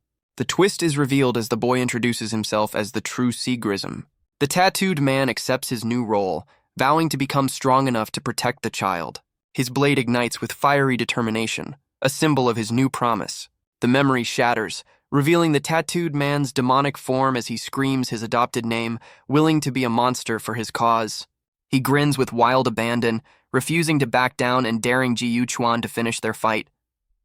Ji Yuchen swings his own weapon, trying to snap the battle-crazed man out of his frenzy. Their blades clash, the false Seagrism relishing the conflict with a manic, determined grin. The tattooed man cries out in surprise as Ji Yuchuan deflects his fiery blade with a swift counter. Seizing the opening, Ji Yuchuan calls on Chelsea and unleashes a barrage of glowing pink chains. The false Seagrism is caught completely off guard, his body ensnared by the unexpected attack. Chelsea reveals her true power, a colossal serpent that dominates the lesser demon, paralyzing him. Bella shouts a desperate warning as she and her partner find themselves completely immobilized. The elder intervenes with a massive appendage, putting a decisive end to the escalating conflict. Hanyu calmly declares the match over, announcing Ji Yuchuan as the clear winner of the trial. Chelsea, in her small form, laments that despite their victory, a true contract bond has still not formed. Ji Yuchuan's eyes narrow with a subtle, calculating expression, hinting at a deeper understanding. Bella and the false Seagrism glare at their opponent, frustrated that the training session has concluded. Bella accepts defeat, admitting she lost to Ji Yuchuan. The tattooed man, Seagrism, still holds resentment towards Ji Yuchuan. Seagrism reflects on his past actions and the guilt he carries. He vows revenge on the demon responsible for his tribe's demise. He agrees to join forces with Ji Yuchuan to find the demon. Ji Yuchuan encourages Seagrism to prove his strength. They shake hands, forming a temporary alliance. Their handshake solidifies their agreement. The scene shifts to a grand, Gothic castle under the moonlight. Someone reports a predator and a demon sighting, requesting backup. A defeated man cries out as his hand is pinned to the floor by an unseen assailant. A mysterious, long-haired figure appears, identifying the fallen man as the group's leader. The figure looms over its victim, offering the cold comfort of seeing its face before the end. As purple energy consumes him, the man's last thought is a desperate plea for help. The vision shifts, merging the faces of Ji Yuchuan and the attacker, who declares it's time to settle a score with Chelsea. Back in reality, Ji Yuchuan awakens in bed looking thoroughly exhausted and unimpressed. He finds himself squashed to the edge of the bed by Chelsea, who has reverted to her full demonic form in her sleep. His rest is cut short as he senses a sinister demonic aura creeping into the room. Without hesitation, he summons his golden threads, preparing to counter the unseen threat. The threads instantly ensnare the shadowy intruder, revealing its presence and foiling its stealthy approach. The supposed intruder is revealed to be a woman, who opens the door and questions their presence. She and a young boy surprise Ji Yuchuan with a blast of confetti, welcoming him to the celebration. The woman explains that Lu Yao arranged a banquet to celebrate their victory in Dorn City. The mention of food instantly awakens Chelsea, who eagerly asks about the menu. The scene shifts to a grand, futuristic banquet hall, buzzing with light and activity. The real Seagrism offers a cupcake to a large slime creature, encouraging it to try human food. At the party, a woman enjoys a drink while another searches for their team leader, Lu Yao. A glass of liquor is slammed down as someone calls out Ji Yuchuan's name. His companions are impressed by his tolerance, questioning how he's not yet intoxicated. The tattooed man drunkenly admits his respect for Ji Yuchuan, thanking him for freeing him from his past trauma. Someone at the banquet is feeling the effects of the drinks. Ba Yin prefers a different beverage. He decides a simple drink isn't enough. He adds something unexpected to his drink. He assures his companion that his concoction is delicious. Bella is concerned about Sigrism's state. She confidently takes charge of the grilling. Lu Yao seems to be enjoying the festivities a bit too much. Bella's culinary skills are questioned. Bella realizes she's made a mistake with the seasoning. Bella manages to salvage some of the disastrous meal. She finds Ji Yuchun passed out on the floor. Bella teases him about his low alcohol tolerance. He explains his lack of recent drinking experience. Bella expresses concern about their contract's fragility. Ji Yuchun ponders the formation of their contract bond. He recalls a strange experience during their training. He remembers hearing voices amidst the demonic energy. He struggled to process the invasive thoughts. Bella questions if his behavior is an apology. Chelsea observes, her expression thoughtful. She speaks, addressing someone specific. Chelsea calls out to Lu Yao, who looks surprised. Hana appears worried, explaining Lu Yao's overindulgence. Xiana scolds Lu Yao for wasting food. An urgent message interrupts the festivities. The Heaven's Wrath base is mentioned, implying trouble. News of an attack on the base creates tension. A dark and icy scene suggests a breach. A distressed figure questions someone's identity. The timid, flower-like demon is startled when the man addresses her by name. He offers her an alliance, promising she will become a force to be reckoned with. Back at the base, an investigator demands to know how the intruder gained access. The team reports the breach was an inside job, as the main gate was opened with proper clearance. An operator frantically announces they've identified the culprit, a captain from their own ranks. The team reels from the news of a traitor, questioning how someone could pass their strict screening. Enraged by the betrayal, Sigrism vows to make the traitor pay for his actions. A pensive Lu Yao considers the implications, a small serpent coiled around his hand. He posits a terrifying theory. What if the captain isn't just a contractor, but the demon itself?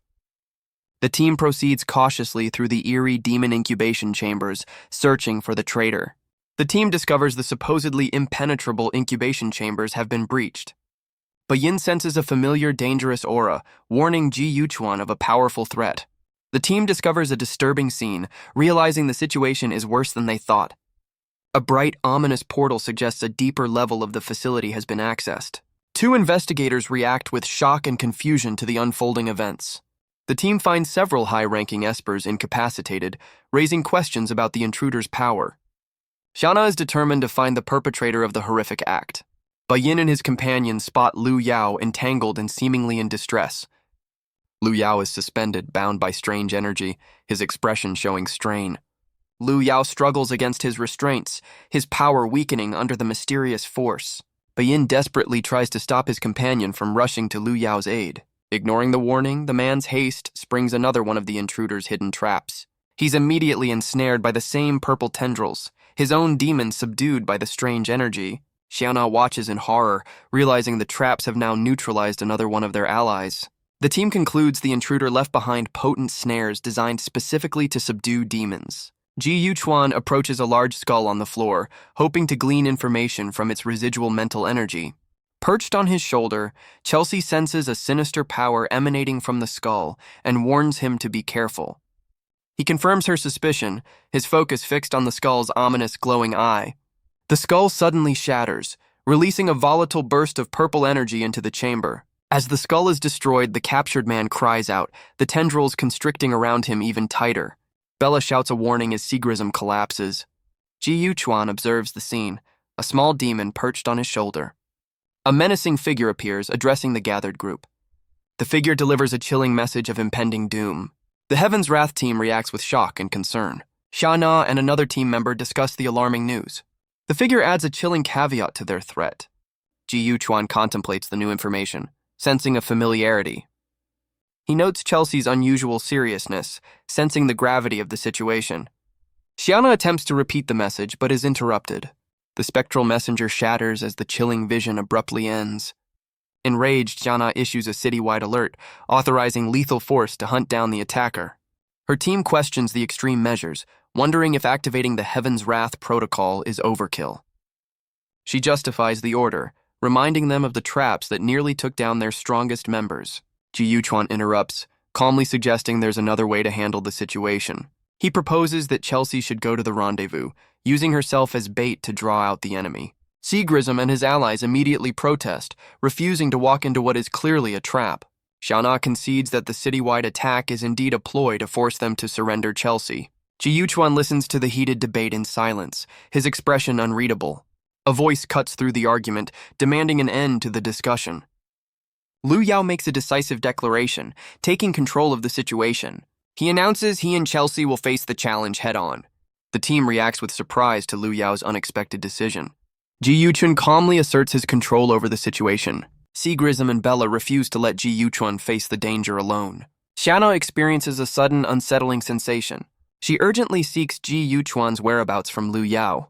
An authoritative voice demands Lu Yao bring Ji Yuchuan immediately. Someone identifies Ji Yuchuan as the key to their plans. The scene shifts to the Santenberg Alliance president's office. The president questions Lu Yao's judgment, wondering why he let Ji Yuchuan walk into such a dangerous situation. His associate accepts responsibility, but quickly shifts focus to the more pressing matter of the intruder. He explains the gravity of the attack, noting their most powerful weapons are a last resort before revealing a more important issue. The associate presents a holographic report, her expression turning to shock as she reveals the latest findings from their top doctor. The data reveals a startling genetic comparison, showing Ji Yuchuan is biologically closer to a predator than a human. She argues against the finding, pointing out the timeline doesn't add up since Ji Yuchuan was only a baby when the first predators appeared. The president dismisses her doubts, stating the research is irrefutable and expressing his hope for Ji Yuchuan's role in their world. A sudden chilling thought strikes the associate as she realizes the intruder's true target might be Ji Yuchuan himself. The president acknowledges her long-held suspicions about Chelsea's origins, confirming the secret research makes her theory plausible. He hands her a contingency plan, an item to be used only if Chelsea becomes a direct threat to Ji Yuchuan. The associate recognizes the contingency weapon, a purple dagger known as the Space-Time Demonic Hammer. This unique tool was modified by the research department, infused with Esper abilities to sever a demonic contract. She confirms this single-use device is their ultimate failsafe, should Chelsea ever lose control. The president entrusts her with the weapon, reminding her to prioritize her own safety during the mission. In a rare moment of vulnerability, he reveals she is his daughter, and her life is more important than any objective. The scene shifts to a foreboding moonlit castle in a forbidden zone, surrounded by a field of glowing roses. Outside, Chelsea questions Ji Yuchuan's plan to wait for their enemy, but he insists it's better than walking into a trap. He reminds her of the enemy's arrogant challenge, confident their foe will appear before dawn to make good on his threat. Chelsea internally acknowledges Ji Yuchuan's impressive mental energy, but feels a nagging suspicion that something is wrong. He reassures his partner, reaffirming his commitment to helping her regain her memories and full power. Ji Yuchuan's eye glows with a strange golden energy as he's hit by a sudden psychic assault. He collapses into the field of roses, desperately warning a concerned Chelsea about the hidden danger. Golden threads bind him as he realizes his own mental energy is the target of the attack. Chelsea turns to find a ghoulish creature rising from the ground, its appearance catching her off guard. She immediately retaliates, lashing out with a glowing purple chain to strike the undead foe. The impact creates a massive explosion of demonic energy, aimed to obliterate the threat. Despite the direct hit, the creature is merely staggered, growling as it remains standing. Chelsea questions her own power, confused as to why her normally devastating attack had so little effect. Her expression sharpens as she deduces that her strength isn't the problem here.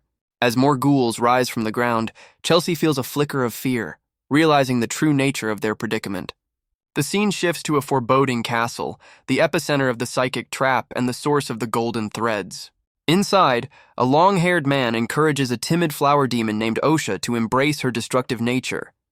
The flower demon blushes, clearly moved by her master's words of acceptance. She eagerly promises to repay her captain, who reassures her that she is already doing well. The man's expression turns sinister as he contemplates Osha's unique and powerful abilities. He grins, realizing her power is the perfect tool to help him defeat Chelsea. Back in the rose field, Chelsea dismisses the encroaching horde of ghouls as an annoying swarm of flies. An overwhelming sense of fear grips her, causing her to lash out in nauseating panic. Her purple chains rip through the undead, but the relentless swarm shows no sign of stopping. Ji Yuchuan observes that Chelsea's power is weakening, realizing the fear is a targeted attack to which he is immune. Ji-Yuchun notices Chelsea weakening, realizing something is affecting her. They stand together, facing the ominous castle and the unsettling atmosphere. They walk towards the castle, the sound of something unsettling echoing around them. A shadowy horned figure calls out Chelsea's name, hinting at a confrontation. A skeletal figure appears, mocking Chelsea's weakened state. The skeletal figure insults Chelsea for forming a contract with a human. Ji-Yuchun kicks Chelsea out of the way of an unseen attack. He checks on her, concerned about her well-being. Chelsea relies on Ji-Yuchun, acknowledging his help for the time being. Ji-Yuchun confronts the skeletal figure, refusing to hide. Ghoulish figures emerge from the rose garden, their glowing eyes fixed on their prey. A streak of purple energy cuts through the air, scattering the ghouls. Ji-Yuchun charges forward, spear in hand, questioning the idea of hiding. His expression is a mix of excitement and grim determination. The skeletal figure reacts with surprise to Ji-Yuchun's aggressive stance. The skeletal figure reveals its motive, eliminating Ji-Yuchun to get closer to some hidden truth. Ji-Yuchun deflects a powerful attack, debris flying around him.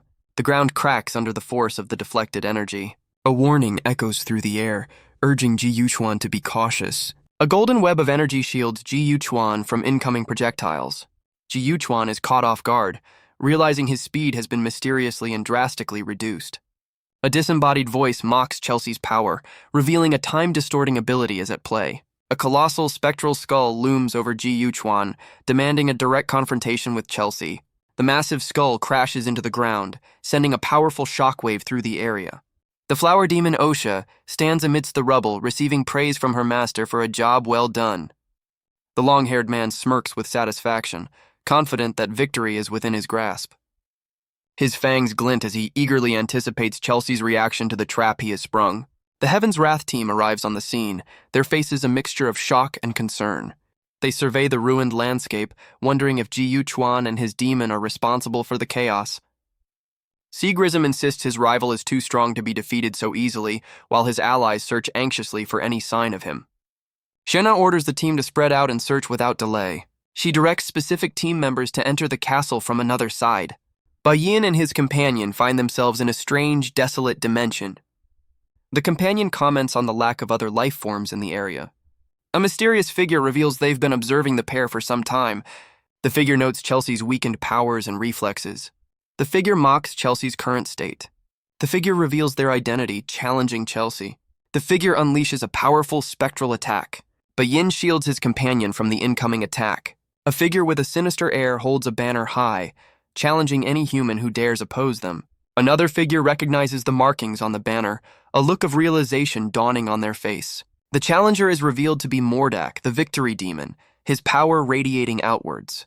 Mordak addresses Chelsea, suggesting a past encounter and a score to settle. A clash of energies erupts, a fierce battle commencing between Mordak and his opponents. Ji-Yuchun checks on Chelsea amidst the chaos, ensuring her safety. Mordak taunts the pair, questioning their ability to evade his attacks. Mordak continues his relentless assault, comparing his opponents to insignificant insects. Ji-Yuchun uses defensive energy shields to protect himself from Mordak's onslaught. Mordak intercepts Ji-Yuchun's escape attempt, preventing him from fleeing the battle. Ji-Yuchun erects a golden energy shield, barely deflecting Mordak's overwhelming purple assault. Seizing the moment, he calls on Chelsea to unleash her own counterattack. Mordak smirks, completely unbothered as Chelsea's chains wrap around him, mocking their efforts. Ji-Yuchun notices the numbers on Mordak's weapon changing, suspecting it's linked to the damage they're taking. Despite his successful block, both he and Chelsea are wounded, leaving them confused by their enemy's power. The victory demon smugly declares their defeat was a foregone conclusion from the very beginning. He prepares another devastating strike, taunting the former #1 demon to put up a decent fight. The blast throws Ji-Yuchun back, leaving him reeling as Chelsea shields him from the worst of the impact. Furious, Chelsea unleashes her own barrage of chains, refusing to accept defeat. Mordak laughs, his banner unfurling behind him as he sadistically asks how long it will take to break Chelsea's will. Chelsea cries out in frustration as her own attacks are turned against her, inflicting more wounds. Ji-Yuchun confirms her suspicion, realizing the space inverts their attacks while Mordak's weapon grows stronger with every hit. He proposes a change in strategy, suggesting they focus on the strange dimension instead of their powerful foe. Mordak appears behind him in a flash, mockingly congratulating him for discovering the secret of the space. Before he can react, Ji Yuchuan is struck from behind, a look of pure shock on his face as he's grievously wounded. Chelsea watches in horror, her eyes wide with disbelief as she sees her contractor fall. He collapses to the ground, and Chelsea desperately rushes to his side as Mordak looms over them.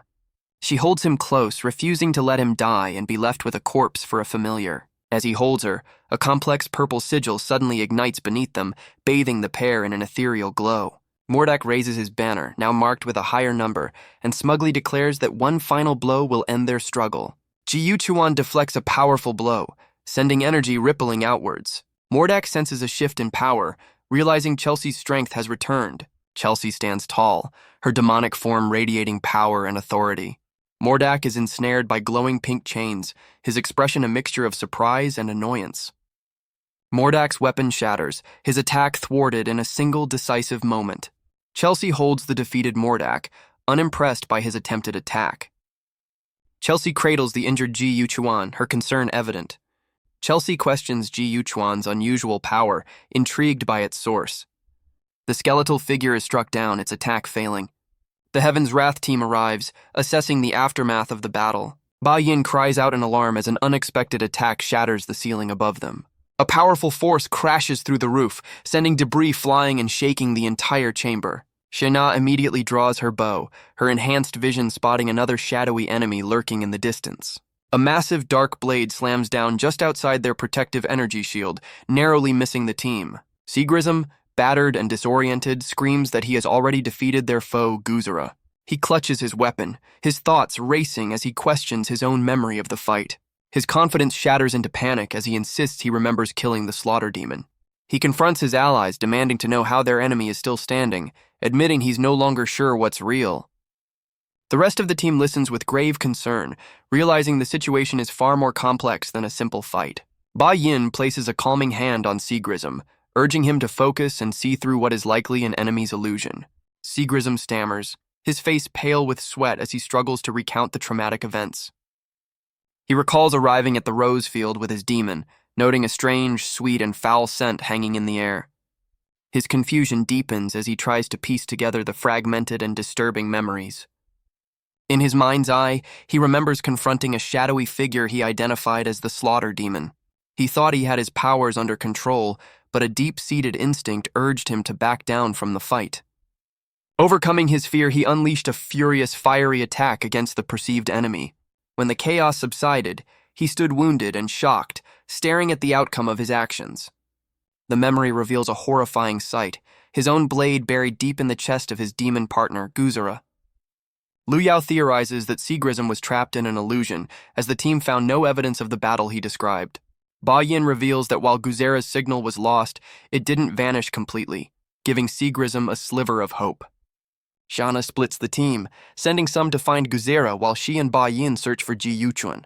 The search leads them into a vast, cathedral-like chamber, bathed in an eerie blue light. Ji Yuchuan examines a wound, surprised to find it completely healed.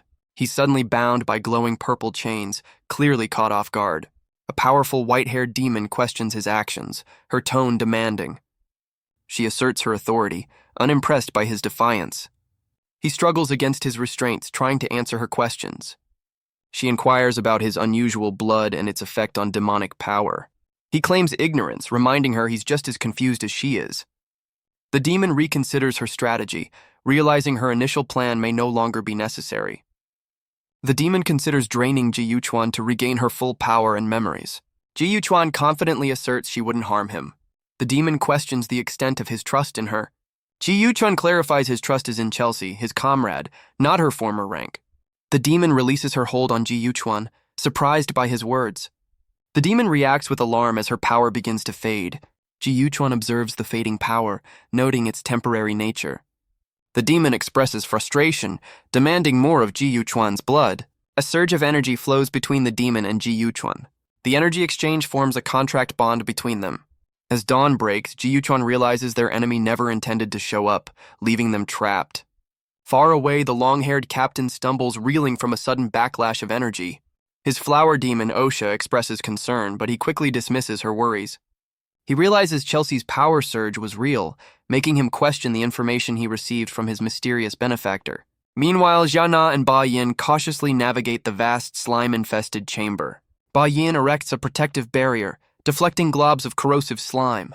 Jiana prepares a countermeasure, holding a vial containing a mysterious substance. She hurls the vial towards the source of the slime, aiming to clear a path.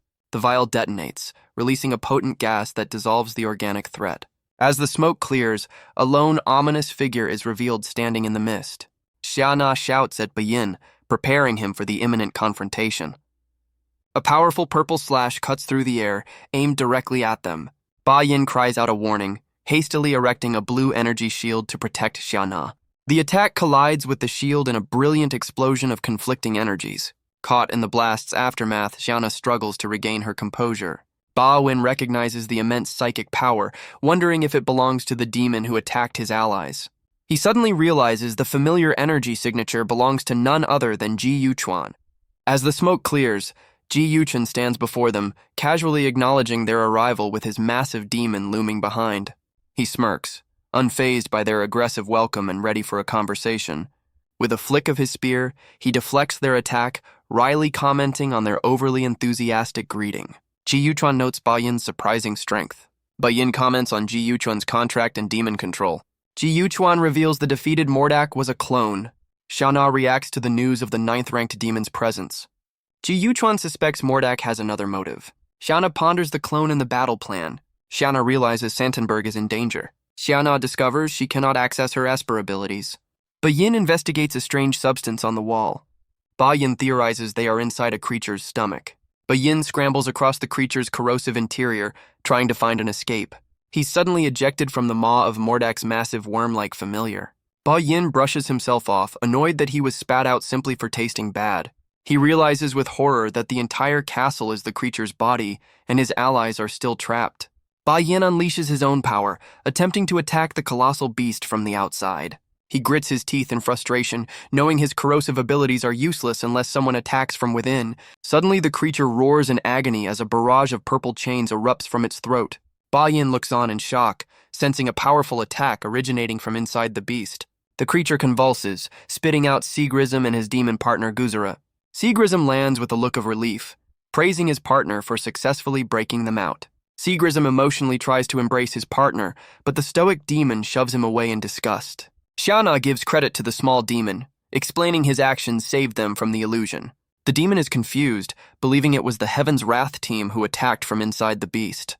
Jiana corrects him, revealing it was Ji Yuchuan who orchestrated their escape.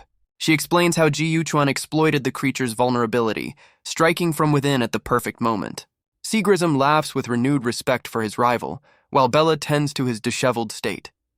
Ji Yuchuan cuts the celebration short, reminding them Mordak is still waiting, and Chelsea is ready to settle the score. Elsewhere, the flower demon Osha expresses doubt about their plan to her master. The long-haired captain reassures his timid partner, telling her she is doing exactly what is needed. His face twists into a sinister smile as he reveals his plan to turn this place into a demonic haven. The captain walks away, certain his ultimatum has now been delivered.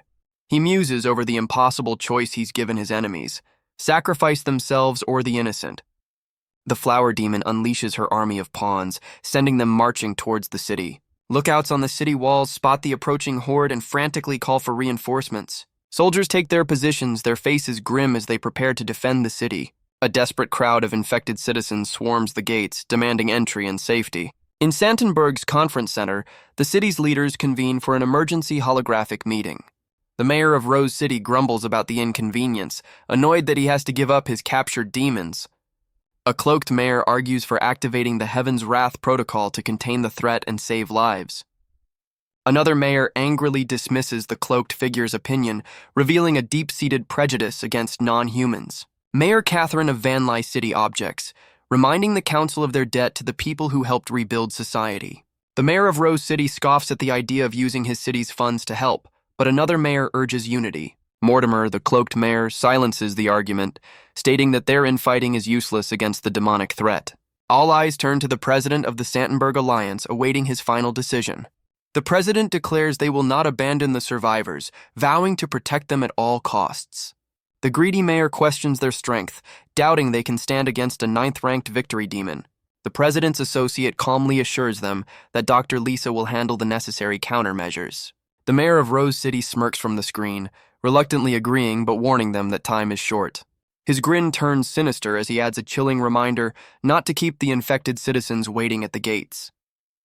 The scene shifts to a desolate wasteland, where a man in a pink suit coughs on the ground, responding to a call from headquarters. A woman in a pink coat awakens, confused and entangled in strange vines after an hour of being unconscious. Looking over the city wall, she reports that the crowd of infected citizens outside has descended into complete chaos.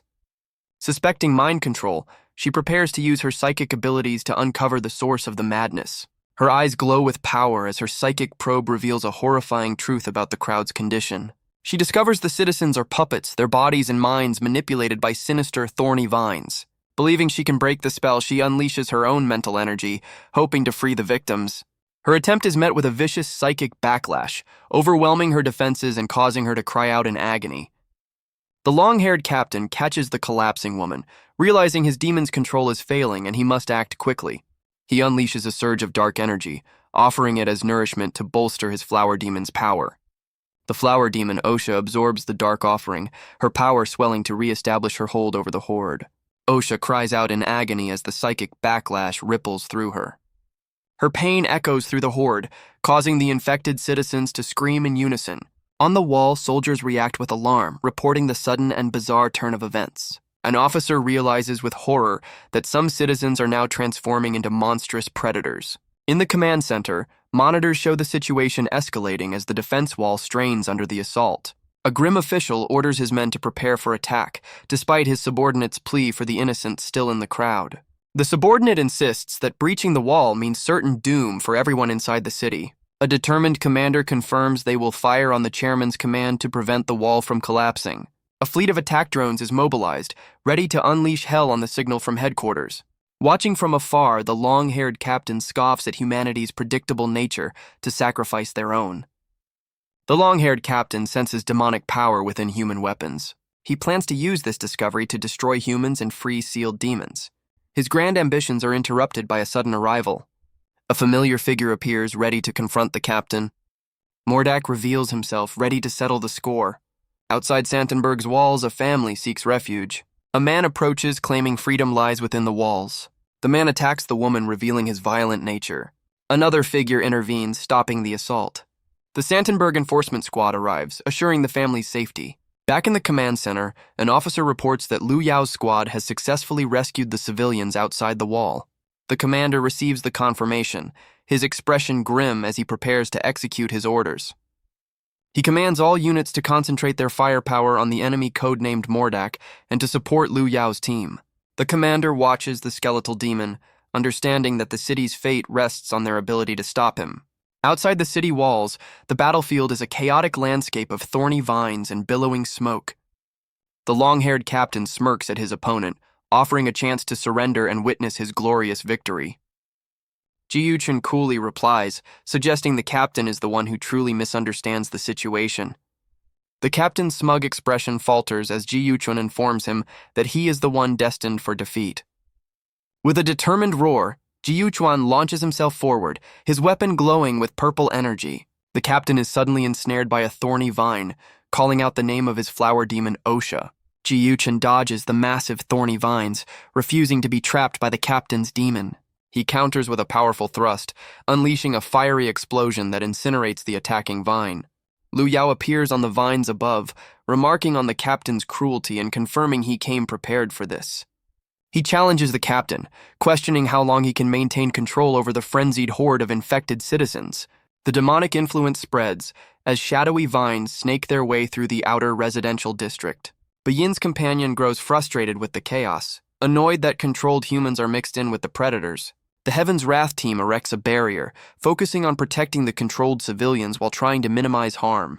Xiaona watches the unfolding chaos, realizing that Ji-Yuchun must defeat Mordak at all costs. Seagrism makes a dramatic entrance, leaping into the battle with a burst of fiery energy. He calls on his partner Bella to ignite his blade and join the fight. The captain reacts to a fiery counterattack. Ji-Yuchun questions the captain's distraction. Ji-Yuchun thanks the captain for reminding him of his psychic abilities. The captain takes offense at Ji Yuchuan's actions. Osha calls out to the captain, seemingly injured. Osha explains she followed orders but is still in pain. The captain expresses sympathy for Osha's pain. Osha expresses a desire to go home. The captain reveals a cruel and dismissive attitude towards Osha. Osha questions the captain's motives and actions. The captain lectures Osha about the nature of normal people. He manipulates Osha, connecting survival with control over violent urges. Osha tearfully agrees with her mother's twisted logic. Osha experiences a disturbing revelation about death and suffering. Attack drones approach, their weapons primed and ready. The captain is surprised by an unexpected counterattack. The drones begin to explode mid-air, creating chaos. Seagrism reacts with shock and confusion to the exploding drones. Someone protects others from falling debris with a quick energy shield. The captain welcomes someone with a sinister grin. Mordak stands triumphantly over his demonic army, declaring the dawn of their new paradise. Soldiers on the ground desperately open fire, trying to hold the line against the monstrous horde. The city's massive wall begins to crumble under the relentless assault of winged demons. In the command center, an officer reports that the wall units are being decimated by seemingly invincible foes. A commander expresses his shock, realizing the demons can regenerate and their defenses will soon fail. An official makes a desperate call, deploying the Heaven's Wrath squad to assassinate the enemy commander. The Heaven's Wrath team prepares for battle as they receive their urgent orders to defend the wall. Elsewhere, 2 officials are trapped, reporting that demons have also infiltrated the city, cutting off all support. The female official grits her teeth, realizing they have fallen completely into Mordak's trap. All hope now rests on Ji Yuchun, who single-handedly battles a swarm of shadowy creatures. Mordak boasts about his demons' rapid regeneration, confident in their invincibility. He offers a deal, Chelsea in exchange for the others' lives. Ji Yuchuan realizes their current strategy is unsustainable. Mordak mocks Ji Yuchun for thinking he could win after defeating a mere clone. Ji Yuchun finds himself surrounded by rapidly growing thorny vines. He swiftly cuts through the vines, trying to escape their grasp. He's caught by the vines, realizing the demon's power is overwhelming. Mordak mocks Chelsea's weakened state, finding the situation amusing. He suggests Ji Yuchuan would be better off with a stronger demon partner. Ji Yuchun questions Mordak's definition of better, hinting at a deeper strategy. Mordak sneers, enraged by Ji Yuchuan's defiance and referencing a past humiliation at Chelsea's hands. Giving up on his offer, Mordak decides to eliminate them both, launching himself into a final attack. He descends with his spear aimed directly at the trapped Ji Yuchuan, intending to end the fight. Ji Yuchuan smirks, his eye glowing as he points out Mordak's fatal mistake of underestimating his opponent. As if on cue, powerful purple chains erupt from the ground, shattering the vines that held him. Mordak is caught completely by surprise, finding himself ensnared by Chelsea's sudden counterattack. Now free, Ji Yuchuan charges forward with his scythe, seizing the opportunity to strike. Mordak laughs, refusing to believe that a weakened Chelsea could possibly pose a threat to him. The 2 warriors clash in a violent explosion of energy, their weapons meeting in a furious exchange. The sheer force of the blow sends Ji Yuchuan flying, the impact leaving him injured and gasping. Mordak's spectral form looms over Ji Yuchuan, demanding to possess his body and taunting that Chelsea is powerless to stop him. Despite the odds, Ji Yuchuan smirks defiantly, dismissing the demon's supposed superiority. The colossal skull lunges forward, intending to consume Ji Yuchuan and make him its new vessel. Straining under the immense power, Ji Yuchuan realizes this foe is beyond their current strength, questioning his own purpose. His resolve wavers as he remembers his personal quest for the truth is still unfulfilled. He feels his control slipping, his hand reaching out as if grasping for a last hope. His eyes widen in horror as Chelsea suddenly appears before him, taking the fatal blow in his place. He can only stare in disbelief as his demon partner collapses to the ground, grievously wounded. Mordak sneers, noting that in her weakened state, Chelsea's sacrifice was nothing short of a death wish. Ji Yuchuan rushes to her side, cradling her as she weakly utters his name. Ji Yuchuan holds Chelsea, noticing blood. Mordak prepares a final decisive blow. Ji Yuchuan makes a drastic decision, cutting his hand. He offers his blood, calling on Chelsea. Chelsea seems to react to the offered blood. Her eyes glow with renewed power. A vortex of purple energy erupts around them. A figure emerges from the swirling energy. Alarmed officials report a massive energy surge. Chelsea addresses Ji Yuchuan, her appearance changed. Chelsea reveals her true, formidable demonic form. The long-haired captain expresses his defiance against Chelsea. He confidently declares his impending victory over Chelsea. He unleashes a powerful skull-shaped attack. Chelsea prepares to counter the incoming attack. She unleashes her chains, binding the spectral skull. The captain is struck by Chelsea's chains. The Heaven's Wrath team witnesses the demon's sudden vulnerability. Soldiers seize the opportunity to attack the weakened demons. A soldier relays orders to strike back against the demons. Shana confirms her associate's suspicion that the massive power surge belongs to Ji Yuchun and his demon. From the city wall, she looks on with approval, acknowledging Ji Yuchuan's impressive work. Ji Yuchuan and the fully powered Chelsea stand victorious over the captain's defeated remains. The captain's skull sputters a final, defiant vow, refusing to accept his loss. Chelsea scoffs at the skull's audacity, telling it to be silent in its pathetic state. A new voice remarks on the lively scene as a pair of sinister reptilian eyes glow in the background. Ji Yuchun and Chelsea are suddenly frozen in place by an unseen force, unable to move. A new, powerful demon appears, musing that Mordak's foolish attack has forced his hand. Ji Yuchuan and Chelsea are stunned by the newcomer's uncanny resemblance to them both. The mysterious figure casually apologizes for paralyzing Chelsea, asking if she remembers him after all this time. The mysterious demon hints at a deeply personal history with Chelsea, suggesting they once shared everything. A flash of furious recognition ignites in Chelsea's glowing eyes as she identifies her old acquaintance. A painful memory surfaces, revealing the newcomer as the one who betrayed her and stole her power. The vision shows the moment the mysterious demon attacked her from behind, leaving her grievously wounded. Overcome with rage, Chelsea's face twists in fury as she vows to destroy the one who wronged her. The newcomer smirks, mockingly pleased by her passion before insulting her for contracting with a human. He boasts about his newfound reign over the demon realm, addressing both Chelsea and Ji Yuchun. Holding the skull of his defeated subordinate, he dismisses them as too weak to be worthy of his attention. He issues a final chilling ultimatum to get stronger before vanishing into a swirling crimson portal. As the paralysis fades, Chelsea stumbles, her power draining away while Ji Yuchuan watches in alarm. Ji Yuchun cradles Chelsea's small, dragon-like form, pondering the recent chaotic events. He questions the new demon's motives, wondering why such an overwhelmingly powerful foe would spare their lives. Staring into the distance, he tries to decipher the enemy's cryptic and unsettling plan.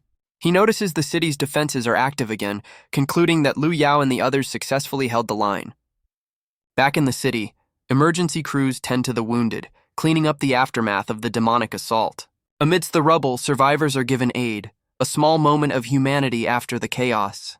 The president's associate coordinates the relief efforts, reporting that the enemy has retreated for now.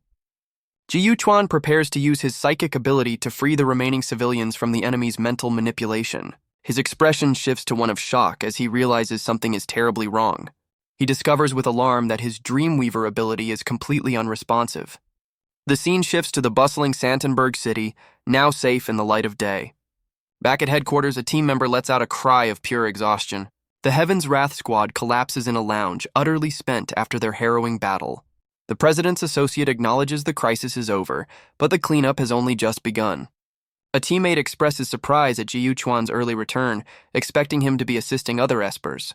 Ji Yuchuan feigns exhaustion, hiding the dangerous secret that his psychic abilities are failing. Lu Yao turns the conversation to Chelsea, asking about the condition of Ji Yuchuan's demon partner. Ji Yuchuan's expression grows grim, his concern for Chelsea evident as he prepares to answer.